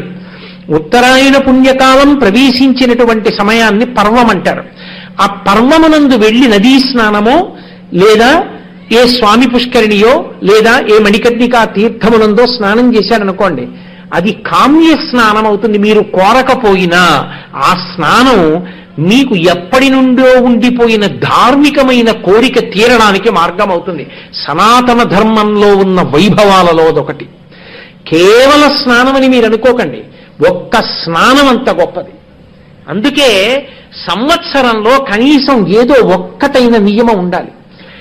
ఈ కాలంలో నేను తప్పకుండా ఫలానా క్షేత్రానికి వెళ్ళి ఫలానా చోట స్నానం చేస్తాను, ఒక నియమం పెట్టుకోవాలి. అలా నియమం పెట్టుకుంటే అది అలవాటైపోతుంది, ఇక జ్ఞాపకానికి వస్తుంది. అన్నం తినకుండా ఎలా ఉండరో ఎన్ని కార్యాలున్నా పక్కన పెట్టి నేను ఆ సమయంలో అక్కడికి వెడతాను. ముక్కోటి ఏకాదశి. ముక్కోటి ఏకాదశి తర్వాత వచ్చేటటువంటి ద్వాదశి తిథి నాడు ఆకాశగంగా స్నానం ఎవరైనా వెళ్ళి సంకల్ప సహితంగా చేస్తే వెంకటాచలంలో ఆకాశగంగా స్నానం చేసినటువంటి కారణము ఒక్కదాని చేతనే వాడు తరించిపోతాడు అని రాశాడు వ్యాసుడు. వ్యాసుడి వాక్కు కన్నా ఇంకొకటి లేదుగా ప్రమాణం. ఆ పాప వినాశనం, దాని పేరే పాపనాశనం. పాపాన్ని దహించి వెయ్యగలిగినటువంటి శక్తి కలిగినది. అది ఎక్కడో కొండల మించి పడుతుంటుంది. అందున ప్రత్యేకించి కొన్ని తిథులలో అక్కడికి వెళ్ళి ఆ పాపనాశన తీర్థం కింద శిరస్సు పెట్టి నమస్కారం చేస్తే, తీర్థంలో స్నానం చెయ్యడం అంటే అంత తేలిక అనుకోకండి. తీర్థంలో స్నానం చెయ్యడానికి కూడా ముందు కొంత అనుభవం ఉండాలి. అనుభవం లేనివాడు వెళ్ళి పాపనాశనం లాంటి క్షేత్రంలో కానీ చాలా బాగుందని కానీ అందులో తలనీలాలు ఇచ్చేస్తారు. ఇచ్చేసిన తర్వాత గుండు పట్టికెళ్ళి జలపాతం కింద పెట్టి మీరు పావుగంట స్నానం చేసి బయటికి రండి, హోరు మొదలెడుతుంది చెవుల్లో దర దర దర దర దర దర దర దర చప్పుడు. ఎందుకని తల మీద జలరాశి పడింది, ఆ చప్పుడిని అబ్జార్బ్ చేసుకుంటుంది బ్రెయిన్. తీసుకుని ఆ చప్పుడు మొదలవుతుంది చెవుల్లోకి. అందుకని తల దాని కింద పెట్టి స్నానం చేయడానికి కూడా నేర్పరితనం ఉండాలి, ఉండి స్నానం చేయాలి జాగ్రత్తగాను. అలా పాపనాశనంలో స్నానం పాపాన్ని తీసేస్తుంది. ఇంకా గొప్పది ఆకాశగంగ. అసలు ఆకాశగంగ ఎక్కడి నుంచి వస్తోందో ఇప్పటికీ ఎవరికీ తెలియదు. ఆ కొండల్లోంచి అంతర్వాహినిగా వస్తుంటుంది, వచ్చి ప్రకటంగా పడుతుంది. ఆకాశగంగకున్న గొప్పతనం ఏమిటో తెలుసా అండి? ఎంతకీ పిల్లలు పుట్టనటువంటి వాళ్ళు చైత్రమాసంలో పౌర్ణమి నాడు ఆకాశగంగలో ఎలా స్నానం చెయ్యాలో అలా స్నానం చేసి, ఇలవేల్పు వాళ్ళ ఇంటి సింహాసనంలో ఏ స్వరూపంతో భగవానుడు కూర్చుంటున్నాడో, వెంకటేశ్వరుడి ఆరాధనే చెయ్యమని చెప్పలేదు పురాణంలో. సింహాసనంలో మీరు ఏ రూపంతో ఇలవేల్పుని పూజిస్తున్నారో ఆ ఇలవేల్పుకి అక్కడ వ్రతం చేస్తే వాళ్ళు గర్భం ధరించి తీరుతారని శాస్త్రం ప్రమాణం చేసింది. అంత గొప్ప తీర్థం ఆకాశగంగ. అక్కడే తుంబురు తీర్థం. ఆ తుంబురుడనేటటువంటి భక్తుడు ఆయన తపస్సు చేస్తే శ్రీ వెంకటేశ్వరుడు ప్రత్యక్షమై ఆయనకి కావలసినటువంటి వరములను కటాక్షించినటువంటి ప్రదేశం అది. తుంబురు తీర్థం పక్కనే ఘోణతీర్థం అని ఉంటుంది. ఆ ఘోణతీర్థం అయ్య బాబోయ్ మీరు ఎప్పుడైనా చదవాలి. ఆ భవిష్యోత్తర పురాణం గాని లేకపోతే వామన పురాణం గాని వరాహ పురాణం గాని చదివితే ఎంత పెద్ద చిట్టా రాశారో పాపాలు. నిష్కారణంగా పచ్చగా ఉన్న చెట్లు నరికించేసేవాడు, కన్యల్ని విక్రయించుకునేవాడు, వరి కుప్పలు తగలబెట్టేవాడు, పసిపిల్లల్ని చంపేసేవాడు, భార్యాభర్తల్ని విడదీసేవాడు, నిష్కారణంగా నోరు విప్పి మాట్లాడితే కఠినమైన మాటలతో ఇతరుల మనస్సు నొప్పించడానికి అలవాటు పడినవాడు, ఇంకొకటి బాధ చూసి తను సంతోషించగలిగేటటువంటి దుష్ట హృదయం ఉన్నవాడు, ఇటువంటి వాళ్ళ పాపములనన్నింటినీ తీసేస్తుంది. దానికి ప్రత్యక్ష సాక్ష్యం అగస్త్య మహర్షి అక్కడ కూర్చుని తన శిష్యులకి బోధ చేస్తున్నారు ఆ తీర్థం గురించి గొప్పతనం. ఆ పక్కనే ఉన్నటువంటి చెట్టులోంచి ఒక పక్షి స్త్రీగా మారి వచ్చింది. నా భర్త పట్ల నేను అపచారంతో ప్రవర్తించాను, ఈనాడు ఈ తీర్థమాహాత్యం విన్నంత మాత్రం చేత నాకు శాపం పోయిందండి అని ఘోణతీర్థంలో స్నానం చేసింది. ఇవన్నీ పరమ పవిత్రమైన తీర్థాలు. అక్కడికి కొంచెం దూరంలో కుమారధారా తీర్థము అని ఆ తీర్థం ఉంటుంది. దాని పక్కనే దేవతీర్థం, ఆ పక్కనే ఆ కింద కపిల తీర్థం. ఇంకా చిత్రాతి చిత్రమైనటువంటి విషయం పాండవ తీర్థం. మీరు ఇప్పటికీ కూడా ఆకాశగంగా పాపనాశనం వైపుకు వెళ్లడం కోసమని మొదలుపెట్టి స్వాగత తోరణం దాటి కొద్ది దూరం వెళ్ళగానే కుడి చేతి పక్కకి తిరిగితే సాధారణంగా తీసుకెళ్లరు. మీరు ప్రయత్నపూర్వకంగా అడిగితే తీసుకెడతారు. తీసుకెడితే ఆ జీపులో వెళ్లి అక్కడ దిగితే కొంచెం మెట్లు దిగాలి కిందకి. మెట్లు దిగి కిందకి వెడితే అక్కడ పాండవ తీర్థం ఉంటుంది. ఆ పాండవ తీర్థంలో ఇప్పటికీ పెద్ద శిల ఒకటి ఉంటుంది. ఈ మధ్య కాలంలో నాతో తిరుపతి వచ్చారు ఒక 60-70 మంది. అంటే నేను చూపించానన్న గర్వంతో నేను ఈ మాట అంటలేదు. అంతమందిని కలిసి చూసే అదృష్టాన్ని శ్రీ వెంకటేశ్వరుడు కటాక్షించాడని చెప్తున్నానంతే. అది క్షేత్రపాలక శిల. పరమశివుడు వెంకటాచలంలో లోపల తిరుమల దేవాలయంలో రాత్రి ఏకాంత సేవ అయిపోయిన తర్వాత దొల్లుతుండేవాడు. ఆయన దొల్లుతుండగా గుండు కింద పడి ఒక పిల్లవాడు మరణించాడు ఒక రోజున గుళ్ళో ఉండిపోయి. అప్పుడు ఆ శిలనంతటినీ కూడా తీసి పాండవుల తీర్థంలో పెట్టారు. ఇప్పటికీ మీరు వెడితే చూడొచ్చు, చాలా మంది నాతో దర్శనానికి వచ్చిన వాళ్ళు చూశారు. ధ్వజస్తంభానికి ఈశాన్యం మూల క్షేత్రపాలక శిల ఉంటుంది. ఇప్పటికీ క్షేత్రపాలకుడు ఆయనే. అందుకని శివుడికి కేశవుడికి భేదమా?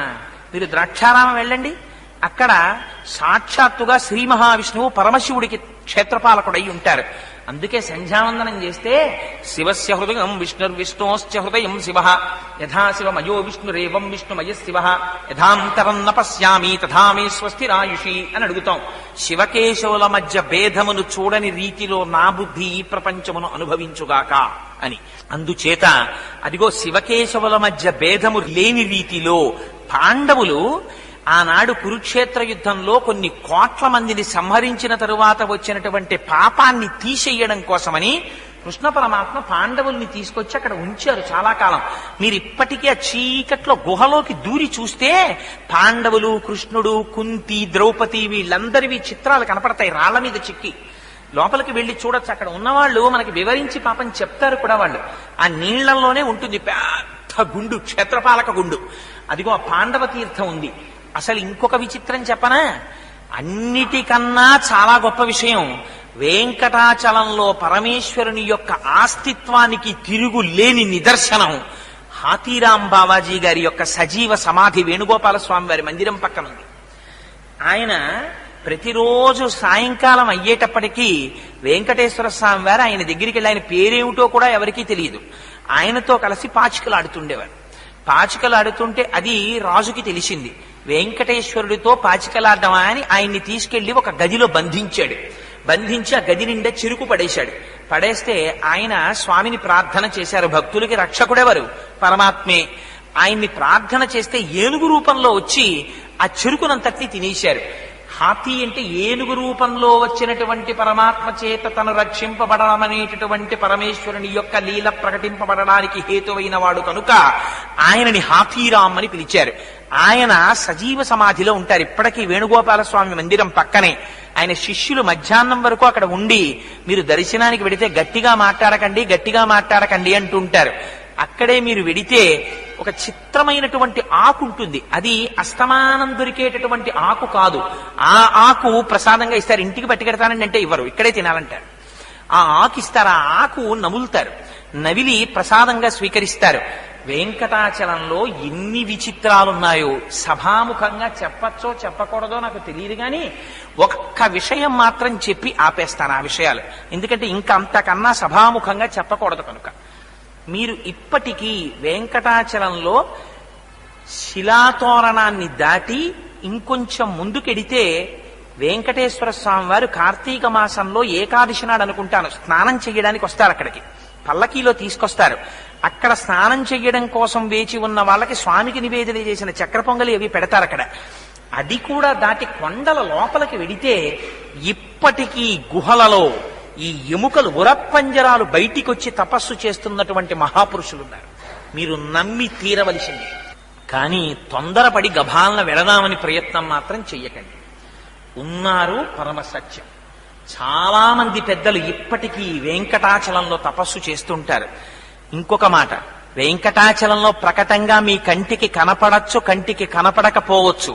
అక్కడ ఉన్న ప్రతి చెట్టు, ప్రతి పుట్ట, ప్రతి రాయి, ప్రతి ప్రాణి అన్ని కారణాంశాలతో వచ్చినవి. అపారమైన పుణ్యాత్ములు ఎవరున్నారో వారు ఆ కొండల మీదకి చేరుతారు. చెట్లై, పుట్టలై, పక్షులై, జంతువులై పరమేశ్వరుడి యొక్క ఆవాసమునందు సేద తీరుతూ ఉంటారు. అందుకనే వెంకటాచలం అంటే సామాన్యం తెలియదు. వెంకటాచలం వెళ్ళినప్పుడు వెంకటాచలం నుంచి పాపనాశనానికి వెళ్ళేటటువంటి దారిలో మధ్యలో మీరు ఆగితే ఎడం చేతి వైపుకి మెట్లు ఉంటాయి. ఆ మెట్లు ఎక్కి అవతల వైపుకి దిగిపోతే ఒక గొప్ప హనుమ క్షేత్రం ఉంటుంది. అక్కడ పెద్ద పెద్ద మామిడి చెట్లు, మామిడి పళ్ళు గాలికి నేల రాలిపోయి ఉంటాయి. బ్రహ్మాండమైనటువంటి ఏరు ప్రవహిస్తూ ఉంటుంది. మీకు ఆ పాటి ఈ పాటి ఉపాసన బలమున్న వాళ్ళు ఎవరైనా చెప్తారు అక్కడ హనుమ తిరుగుతూ ఉంటారు అన్నది స్పష్టంగా తెలుస్తుంది. అంత గొప్ప మూర్తి, అంత గొప్ప అర్చకులు అక్కడ హనుమని సేవిస్తూ ఉంటారు. కానీ ఆ మెట్లెక్కి మెట్లు దిగి కొంచెం దూరం నడవాలి. ఈ సభలో ఎంతమంది అక్కడికి వెళ్ళి దర్శనం చేశారో నాకు తెలియదు. మీలో ఎవరైనా అలా వెళ్ళి దర్శనం చేసిన వారు ఉంటే చెయ్యొద్దండి. చాలా సంతోషం, మీలో కొంతమంది అయినా వెళ్ళిన వారు ఉన్నారు. కాబట్టి తస్మాత్ అంజన శైలోయం లోకే విఖ్యాత కీర్తిమాన్. అక్కడ మహానుభావుడైనటువంటి హనుమ జన్మించారు కనుక దానికి అంజనాద్రి అన్న పేరు త్రేతాయుగంలో వచ్చింది. అటువంటి వెంకటాచలపతి పైన ఎటువంటి తీర్థాలున్నాయో కిందట తుల్యమైన తీర్థం ఒకటి ఉంది. అదే తిరుచానూరు అమ్మవారి గుడి ఎదురుగా ఉన్నటువంటి పద్మసరోవరం. ఆ పద్మసరోవరం సామాన్యమైన సరోవరం కాదు. ఆ సరోవరంలో ఎవరైనా ఒక్కసారి స్నానం చేసి సూర్యనారాయణమూర్తి దర్శనం చేశారా వాళ్ళకి ఉన్న సమస్త గ్రహబాధల నుంచి తీస్తాన్నారు. నాకు సభాముఖంగా ఏవి చెప్పచ్చో ఏవి చెప్పకూడదో అని నేను కొంత తొట్టుబాటుకు గురవుతున్నాను. కానీ పురాణంలో ఏం రాశారో తెలుసా అండి?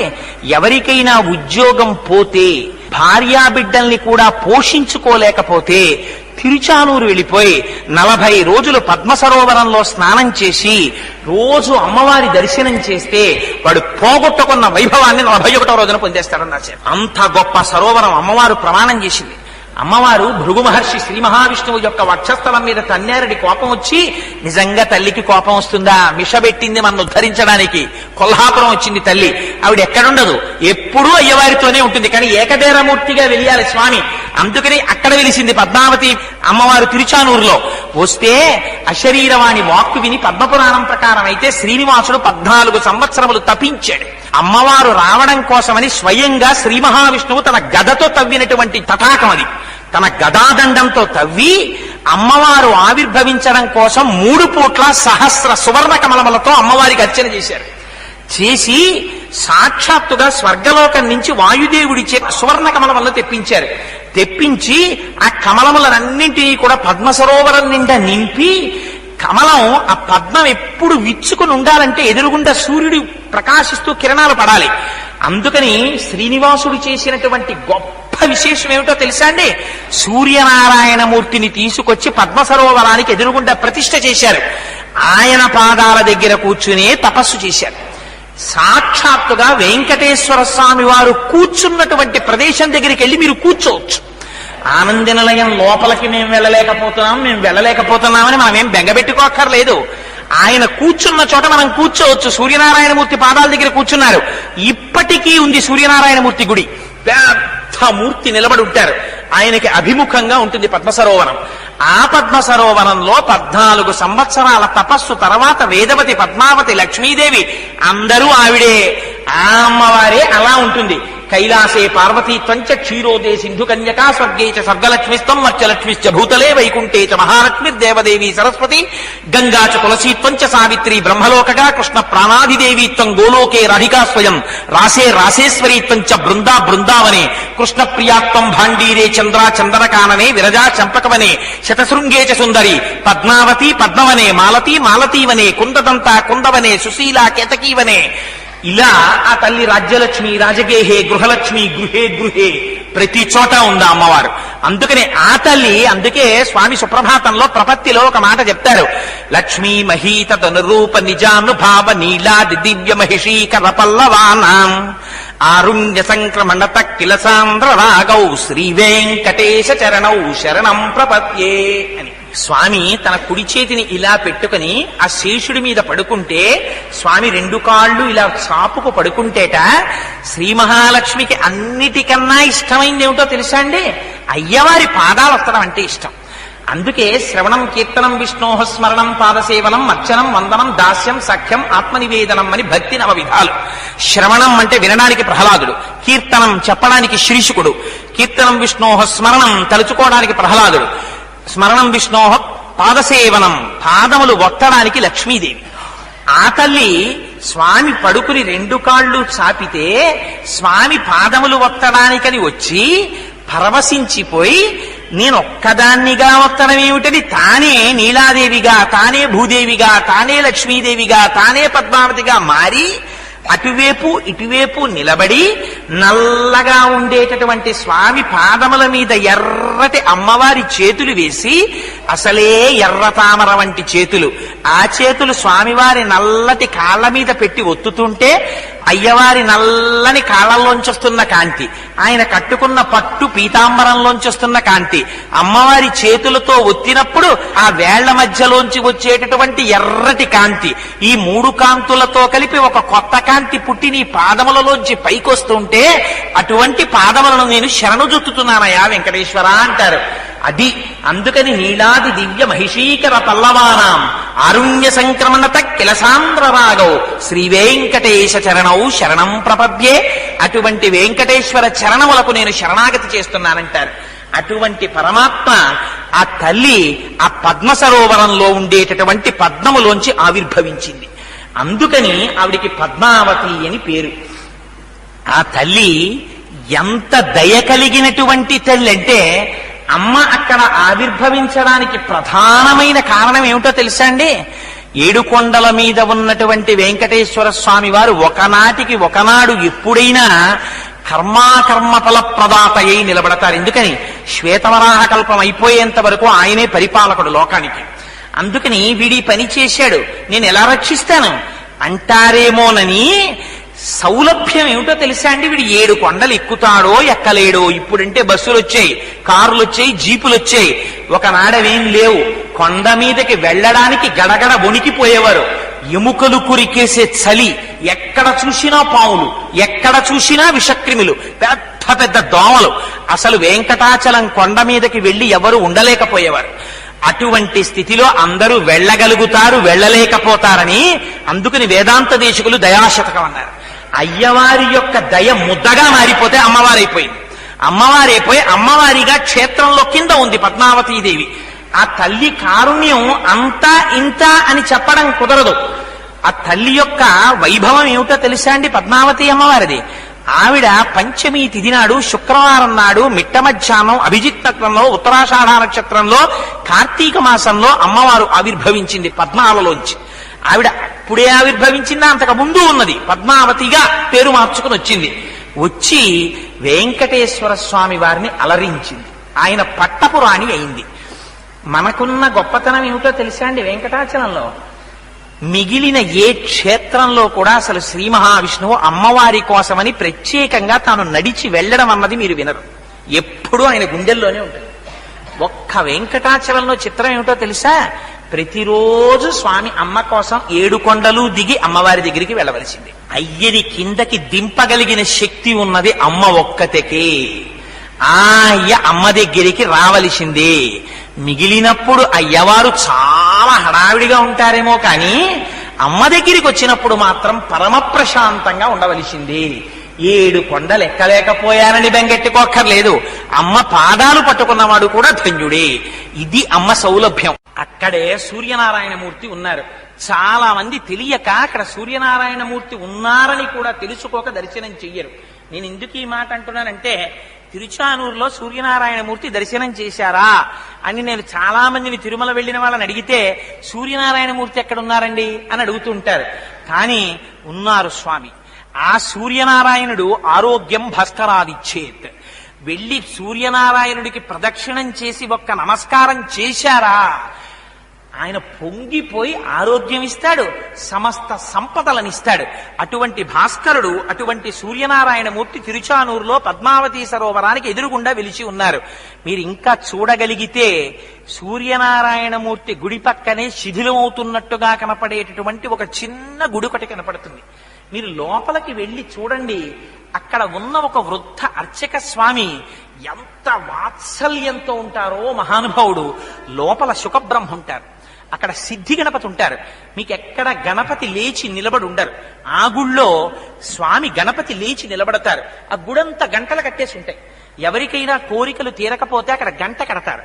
ఆ గంట ఫలించింది. పైగా ఆ గుళ్ళో సిద్ధి గణపతి దర్శనం చేస్తే వంశం వృద్ధవడాన్ని చూసేటటువంటి అదృష్టాన్ని ఇస్తాడు. మొన్న చూశారు మా గోపి గారు మనవడబట్టబోతున్నాడు.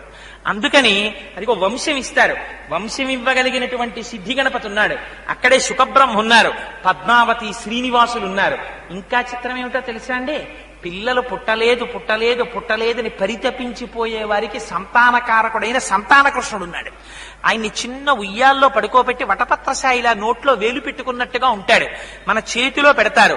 బాలమ్ము కుందం మన సాస్మరామి అని పాట పాడుతూ మన ఉయ్యాల ఊగేటట్టుగా చేస్తారు మన చేతుల్లో పెట్టి భార్యాభర్తలకి. అందుకని అంత పరమ పవిత్రమైన దేవాలయం ఉంది. అక్కడ కూర్చుని శుకబ్రహ్మ తపస్సు చేశారు. తపస్సు చేస్తే శ్రీనివాసుడు ప్రత్యక్షమయ్యాడు. శుకబ్రహ్మకు వచ్చినటువంటి గొప్ప వరం ఏమిటో తెలుసా అండి? పద్మావతి శ్రీనివాసుల పరిణయానికి పరిణయ శుభలేఖని రచించినటువంటి వారు శుకబ్రహ్మి. ఆయనే రాశారు శుభలేఖ. అదెంత అదృష్టం అండి! పద్మావతి శ్రీనివాసుల పరిణయానికి శుభలేఖ రాయడం అంటే ఎంత అదృష్టం! స్వామి ఊరిరిగింపుగా పల్లకి వస్తోంది అనుకోండి, బోయిలు ఉంటారు పట్టుకోవడానికి. మనం వెళ్ళి బతిమాలతాం, అయ్యా ఒక్కసారి నేను ఆ కోడు పట్టుకుంటానండి, నన్ను ఒక్కసారి అనుమతించండి అని అడిగితే వారు ఒక్కసారి ఆ దాపు పెట్టుకునే కర్ర ఒకటి ఉంటుంది, ఆ కర్ర తీసి జాగ్రత్తగా పట్టుకోండి, నువ్వు చూస్తే చాలా పొడుగ్గా ఉన్నావు, పొడుగ్గా ఉన్నవాడికి పల్లకి కొమ్మి ఇవ్వరు, అదో దురదృష్టం. ఎందుకంటే పొడుగ్గా ఉన్నవాడికి ఇచ్చారనుకోండి, బరువు అంతా వీడి చేతి మీద వీడి భుజం మీదకి వస్తుంది, వీడు అంతసేపు వహించలేడు. పైగా ఆ ముందున్నవాడికి పక్కనున్నవాడికి కొమ్ము తేలిపోతుంది ఒకవేళ పొట్టివాడు ఉంటే. అందుకని వాడు ఆ కొమ్మట్టుకు వేళ్లాడాలి. అందుకని అది దిగదటి వేపు. అందుకని పొడుగ్గా ఉన్నవాడిని అమ్మ మీరు పొడుగ్గా ఉన్నారని అంటారు. స్వామి పల్లకీ సేవ చేసుకోవడంలో పొడుగుతనం అప్పుడప్పుడు అడ్డొస్తుంది. అనుభవంతో చెప్తున్నవాడిని స్వానుభవమున చెప్పు చవటలారా అని. అప్పుడు మనం చెప్పుకోవాలి, అయ్యా నేను వంగి పట్టుకుంటాను ఒక్క క్షణం అని. మన దగ్గర వెంటనే రెమెడీ కూడా ఉంటుందండో, అలా వదిలేసుకుంటాను అనుకోకండి. అందుకని ఇలా వంగి పట్టుకుని 4 అడుగులు వేస్తాం. అందుకని అదిగో అలా పల్లకీ కనబడితేనే పరిగెడతామని ఇంకా పద్మావతి శ్రీనివాసులకి పరిణయ శుభలేఖ రాయడం అంటే అంత అదృష్టం. అది శుకబ్రహ్మకి దక్కింది ఆ క్షేత్రంలో. మీకు ఇప్పటికీ పద్మావతి అమ్మవారి దేవాలయంలో అమ్మవారికి మీరు అభిముఖంగా వెడుతున్నప్పుడు రాజద్వారంలోంచి లోపలికి దిగుతూ ఉంటే మీరు అటు చూస్తున్నప్పుడు అమ్మవారికి ఎడమ పక్కన బలరామకృష్ణులు ఉంటారు. ఈ బలరామకృష్ణుల్ని ప్రతిష్ఠ చేసిన వారు ఎవరో తెలుసా అండి? శుకబ్రహ్మ ప్రతిష్ఠ చేశారు. ఎందుకనంటే వెంకటేశ్వర స్వామి వారి కళ్యాణం జరుగుతున్నప్పుడు ప్రవర కృష్ణ పరమాత్మ ప్రవర చెప్పారు, కృష్ణాంశలో వచ్చారు ఆయన. అందుకని కృష్ అంటే నిరతిశయ ఆనంద స్వరూపుడు. కృష్ణుడు ఎక్కడుంటే అక్కడ ఆనందం. అందుకే మీరు చూడండి, కృష్ణలీలలు దశమస్కంధంలో ఎంత సంతోషంగా ఉంటాయో చెప్పలేను. ఎటువంటి వారవనివ్వండి, వచ్చి కూర్చున్నారనుకోండి, ఆ బాల గోపాలం మురిసిపోతారు. సాధారణంగా పిల్లలు సుందరకాండకి సంతోషిస్తారు.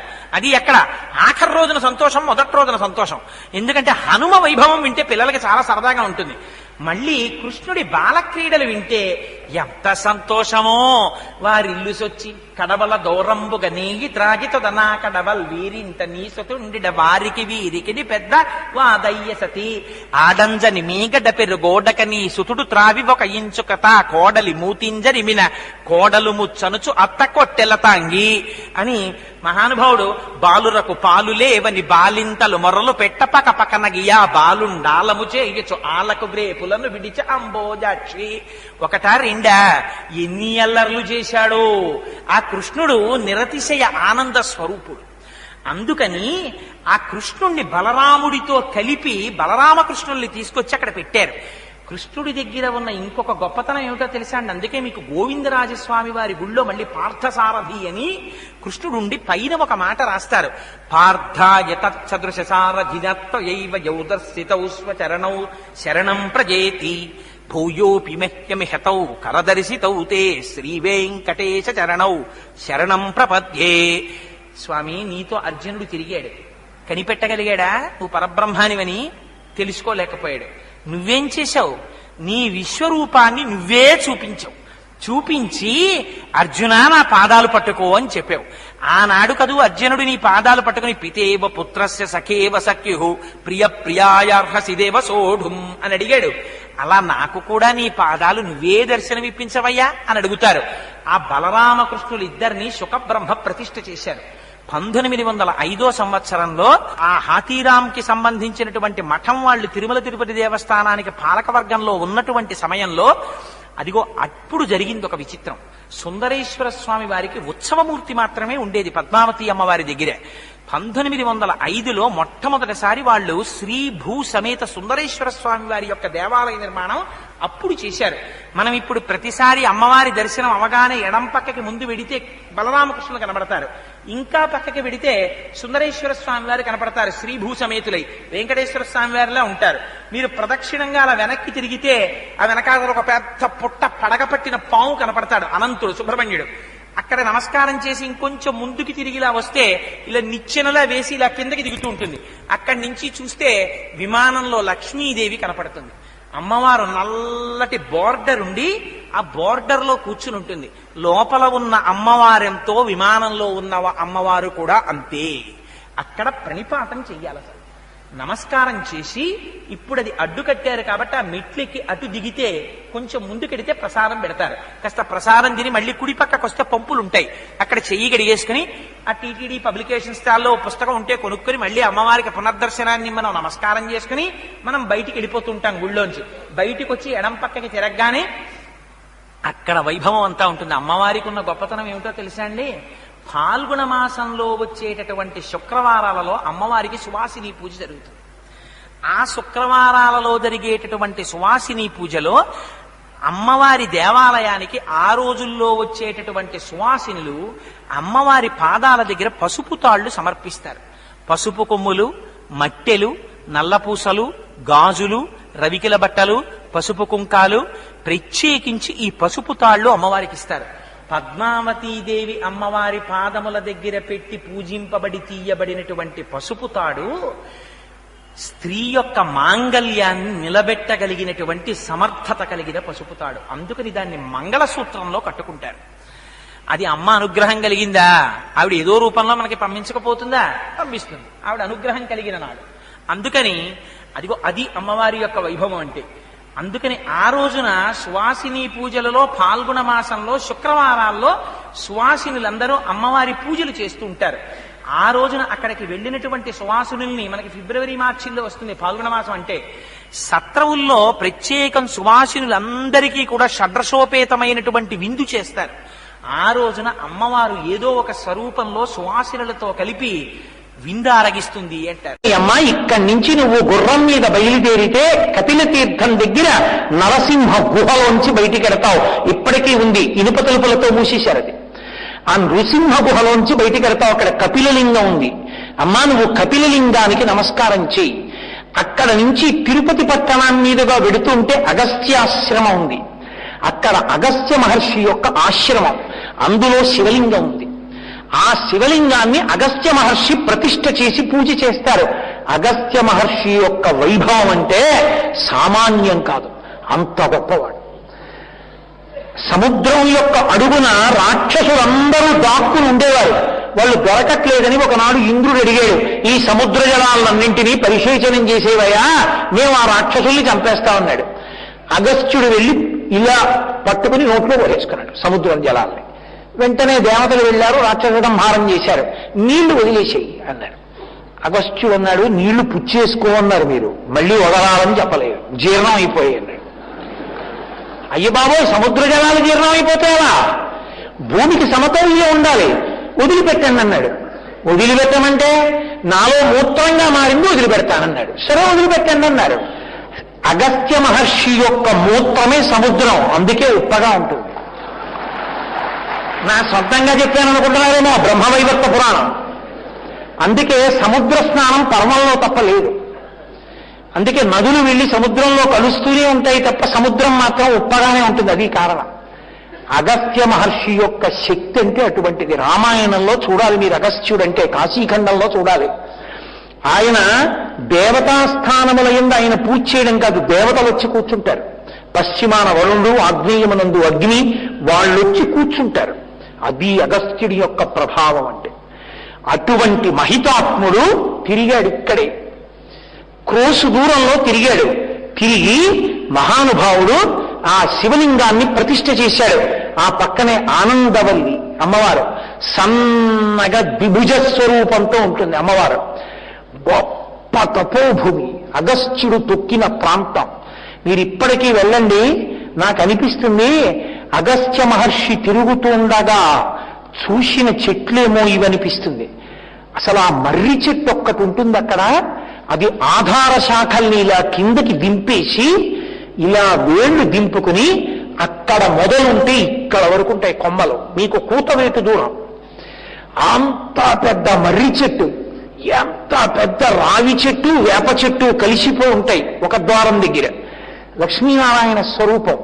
మర్రి చెట్టు శివుడికి విష్ణువుకి కూడా ప్రీతి. విష్ణువు మర్రి ఆకు మీద పడుకుంటాడు, శివుడు దక్షిణామూర్తిగా వటవృక్షం కింద కూర్చుంటాడు. వట విటపి సమీపే భూమి భాగే నిషణ్ణం అని. ఆ మర్రి చెట్టు స్వయంభూ, దానికి ఎవరు గింజ పాతరు, అదే పుట్టి పెరుగుతుంది. అది ఎంత దూరమైనా వెళ్ళిపోతుంది, అందుకే అడయార్ మర్రి చెట్టు అని పేరు. అంత దూరం పెడుతుంది, అది స్వయంభూ పరమేశ్వర స్వరూపం. నాకు అనిపిస్తుంది బహుశా అగస్త్య మహర్షి అక్కడే కూర్చుని సహనావతు సహనౌ భునత్తు సహ వీర్యం కరవావహై తేజస్వినావదీతమస్తు మా విద్విషావహై అంటూ శిష్యుల్ని కూర్చోబెట్టుకుని ఇక్కడే ఆయన పాఠం చెప్పారేమో అనిపిస్తుంది.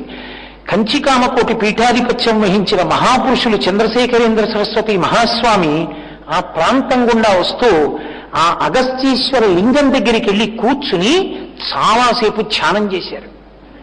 నిన్ననే నేను వెడితే అక్కడ అర్చక స్వామి నాతో చెప్పాడు, అంత పరమపావనమైన భూమి.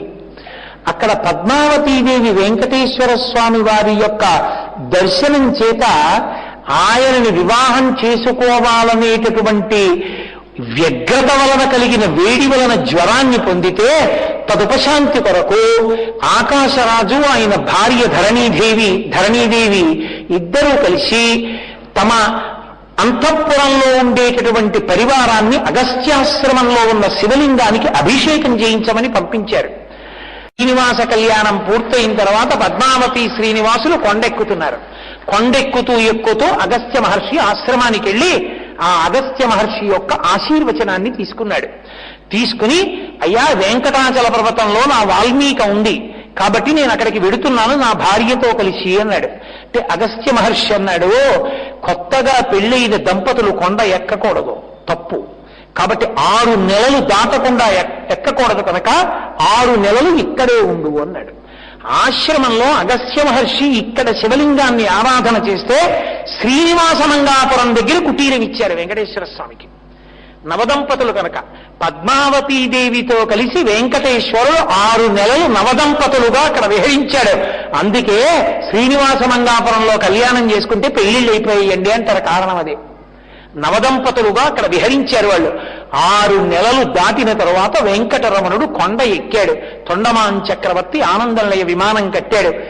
సుఖబ్రహ్మ అన్నారు, మీరు పెళ్లి కొడుకుగా మా ఊరి నుంచే వెళతారు కదా నా ఆశ్రమంలో ఒక్కసారి. అరుణాచల పర్వతం విషయంలో అది ఎప్పటి నుంచి ఉన్న కొండ అన్నది కాలమునకు అందేది కాదు. అందుకే శిలాతోరణము అని మన వాళ్ళు ఇప్పటికీ ఆ కొండ మీద ఒక విషయాన్ని చూపిస్తూ ఉంటారు.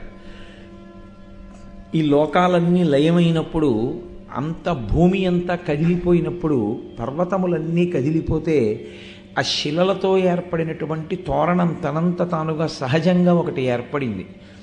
అవి ఎన్ని వేల సంవత్సరాల క్రితంది, ఎన్ని లక్షల సంవత్సరాల క్రితంది చెప్పగలిగిన వాళ్ళు లేరు. అంటే అది ఎంత సనాతనమైన పర్వతమో, మనకి పురాణాదుల యందు వ్యాస భగవానుడు చెప్పేటటువంటి వాక్కు ఎంత సత్యమై ఉంటుందో మీకు అవగతమవుతుంది. మీరు స్కాంద పురాణాన్ని పరిశీలనం చేస్తే ఆ స్కాంద పురాణంలో అగస్త్య మహర్షి వింధ్య పర్వతాన్ని దాటి వస్తారు. ఆ వింధ్య పర్వతాన్ని దాటి వచ్చినప్పుడు ఏర్పడినటువంటి పరిస్థితిని వర్ణన చేస్తారు. అది మీరు కొంచెం జాగ్రత్తగా గమనిస్తే ఎలా ఉంటుందంటే, పగటిపూట మీరు ఏదైనా రైల్లో ప్రయాణం చేస్తున్నప్పుడు మీకు ఏ ఏ నదులు కనపడతాయో, ఏ ఏ క్షేత్రములు కనపడతాయో వాటన్నిటినీ వ్యాసభగవానుడు వర్ణన చేస్తాడు. అంటే ఈ క్షేత్రములు ఇప్పటివి కావు, అవి కాలమునకు అందనటువంటి ప్రాచీనమైన క్షేత్రములు, అంత శక్తివంతమైన క్షేత్రములు. గోదావరి స్నానం, కృష్ణానది స్నానం, శ్రీశైలంలో శివదర్శనం, సువర్ణముఖరీ నది ఆవిర్భావం, అక్కడ ఉన్నటువంటి శ్రీకాళహస్తీశ్వరుడు, అగస్త్య పర్వతం, అది దాటిన తరువాత వచ్చేటటువంటి వెంకటాచల పర్వతం, వెంకటాచల పర్వతం మీద వెలిసినటువంటి వెంకటేశ్వరుడు, ఆయన యొక్క వైభవం, వీటన్నింటినీ వ్యాసభగవానుడు స్కాంద పురాణంలో అత్యద్భుతమైనటువంటి వర్ణన చేస్తాడు. స్కాందమేమి, వరాహ పురాణము, భవిష్యోత్తర పురాణము, ఇవన్నీ వెంకటాచల వైభవం గురించి మాట్లాడుతుంటాయి. అంత ప్రఖ్యాతి వహించినటువంటి కొండ కావడానికి మనకి పెద్దలు కొన్ని కారణాలు చెప్తారు పురాణంలో. అది ఈ యుగమునందు మాత్రమే ఉన్న కొండ కాదు. కృతే వృషాద్రిం వక్ష్యంతి త్రేతాయాం అంజనాచలం ద్వాపరే శేషశైలంతు కలౌ శ్రీవేంకటాచలం నామాని యుగభేదేన శైలాస్తాస్య భవంతి. అది ఒక్కొక్క యుగములో ఒక్కొక్క పేరుతో పిలవబడింది, ఒక్కొక్క యుగంలో ఒక్కొక్క పేరుతో పిలవబడిందే తప్ప నిజానికి ఆ పర్వతమునకు పేరు అలా పెట్టి పిలవబడడానికి కూడా కారణము ఒక్కొక్క మహాపురుష జననము, లేకపోతే ఎవరో అడిగినటువంటి వరమో కారణము తప్ప